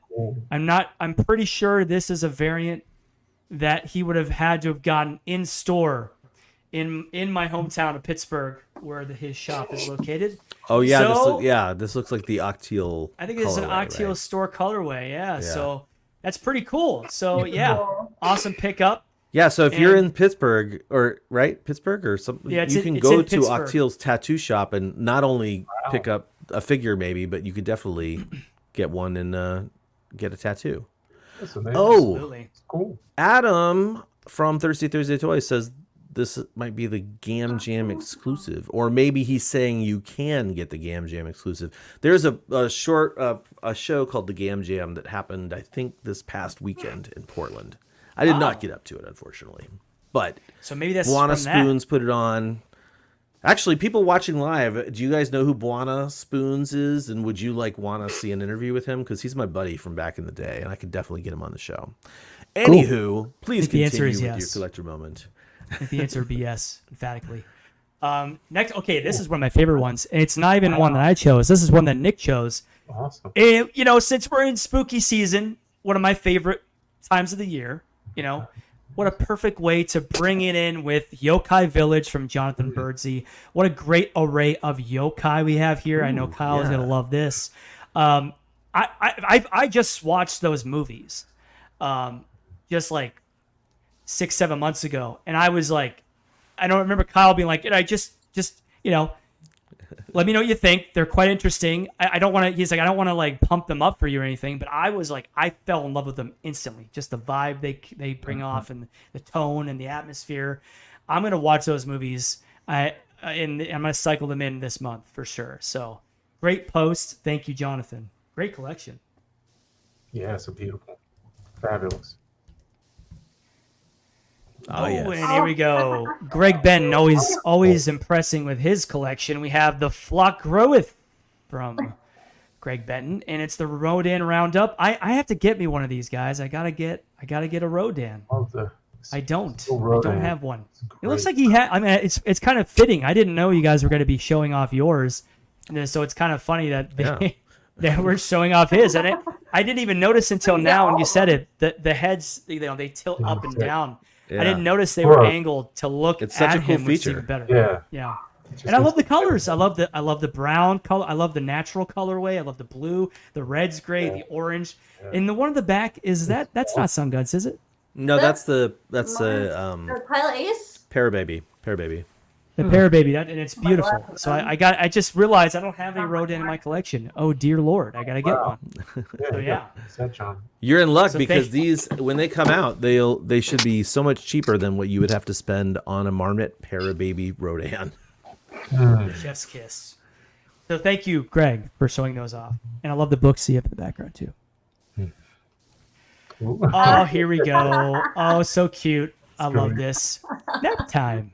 Courtesy of Cortland Towns III. Thank you, Ryan, for this post here. For this pick. This post, I just love the 450s. He's saying this could be the best of the Marathon 450s. I don't know, but what do you guys think? I see the blank there in the middle. I just love these colors. Really interesting sculpt compared to a majority of the Sofubi, Garamond, and Pigment sculpts out there. I think this has such good detail on it that it really lends itself to the 450 series. Definitely. Definitely. Love that. Awesome. Now, Del. I know that Dell never disappoints, especially when it comes to Halloween and the season. And I love this, but just a great composition here. Nick picked a great photo, and it, trick or treat. I mean, really, these little matangos. Is that new candy corn down there? Or something? Those are those. You know about those, John? Right? Those are little matangos from M1 where they painted them up like pumpkins. They are fantastic. They made like a large version too. Yeah, that is sweet. Wow. And you got all the favorites in there except for Almond Joys. I did get those out of there. Yeah, I'm not messing with Get those out of there. Anyway, it's a great photo. Thank you, Dell. Very cool. Awesome. Oh, great. Yes. Okay. Nice. Sun Guts. It's a Sun Guts party. Frankenberry collection here from Drew Kenley. Thank you so much. I just love the way they look in aesthetically all next to each other. The colors, the cute little face. I don't know which one's my favorite. I couldn't tell you. Maybe the brown one to the right of the middle. I don't know. That's the one that I sold him. Oh, really? Yeah. There you go. Basically, so I circle. think I told you I kept all of my Sofubi pieces, and I'm going to take them to Japan with me for the most part. But Sun Guts made these Baragon figures, and crew was like, yo, I'm looking for a couple of pieces. And I was like, I think I got that. And I'm a huge fan of lineups, so I was like, I will happily sell you this, dude. So cool. Complete Fantastic. the lineup. Yeah, seriously. All right. Army of Baragons. Ooh. Oh, wow. Now, I love... That is a cool picture. That's great. I love aesthetics like this. I love compositions like this. This is what I'm here for when it comes to Halloween. If we're gonna put these things together, I love the pumpkin first of all in the background. That's illuminating Godzilla skeleton. I think that's the cast Godzilla skeleton, right? Or no, that's Gashapon. That is probably that Gashapon, yeah. The Gashapon. Yeah, I can see the big joint behind his head there. So thank you, Daniel Dimana. Always very awesome. Always impressing. So that's a great photo. Thank you for participating, and thank you for posting as always, everyone. Hey, here we go. Rick Sanchez Brown giving us some cute skeletons and some pumpkins here with Godzilla. We got Gorgo. We got, I believe, the Mask of the Red Death. Yes, so good. Mask of the Red Death. It's just a great. I love the backdrop. It's just really cool. It helps everything. It brings out all these colors. And I love that Godzilla, by the way. That Godzilla is great. Yeah. I love it. And so thank you very much, Rick Sanchez Brown. And that's it. That's the collector's moment. Honestly, obviously, we were looking every month. So feel free, keep posting that great collectible, goodness, and maybe you'll see yours on the next collector's moment. That's super cool Kaiju content in the Collect All Monsters group. Which don't forget to go to our group and join the Collect All Monsters Monster Collectors if that is indeed your kind of jam. There's the URL right there. And yeah, get notified, subscribe, all that good stuff. All that good stuff. All right. So I think it looks like we slowed down a little bit on the entries. So I'm going to go ahead and do a yield screen share. Get the Chrome tab up for the giveaway tool. Right? Okay. Here we are. Going to collect these comments now. 21 entries. Nice, guys. All right. Nice. Okay. Good luck. Who's going to win? Is it going to be Helmy?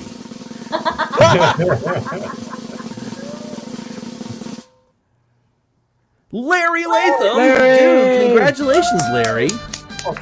Fantastic. Larry, please, if I'm assuming you're still watching, please send me a DM with your information, your address, even if I already have it. I want to make sure I get that out to you ASAP. So, thank you very much, and congratulations, Larry. That was rad, dude. Awesome. Yeah. Awesome. Congratulations, All right. Larry. Well, it's come to the end once again, ladies and gentlemen. thank you to everybody who's still sticking around. We still got 34 people watching right now. You Yes, guys sir. are the true heroes. Yeah. And big thanks to all my co-hosts for this 2 hour and 50-minute stream that we're doing. It's been a ton of fun. Leslie, thank you so much, not just for the idea, but also for the questions. That was a lot of fun to do, a lot of fun to think My about pleasure. and research. And man, I didn't even get to say, like, Legion definitely needs to be up on everybody's list in terms of villains, because wow, what an impressive villain. My pleasure. My pleasure. All right, so I think what we need to do is just tell you that the next episode of Collect All Monsters is November 18th. I'm pretty sure it's going to be a news extravaganza with all the stuff we can expect to come out after Godzilla's big day on November 3rd. So make sure you tune in for that. We might have something going on at the end of the month. We haven't figured that out quite yet, but please do check that out. Join us on our group, our Facebook group. Please do like, subscribe, and comment to these videos. It's really, it's awesome, and it does help us out. Anyway, we're going to go ahead and close the show out, and to do that, I need to get my scrolling banner here, because until next time, our planet may be doomed, our Earth devastated, the monsters are in revolt, and civilization is in chaos. But together, we must unite and collect Oh! monsters. Have an awesome night, everybody. I'm telling you guys.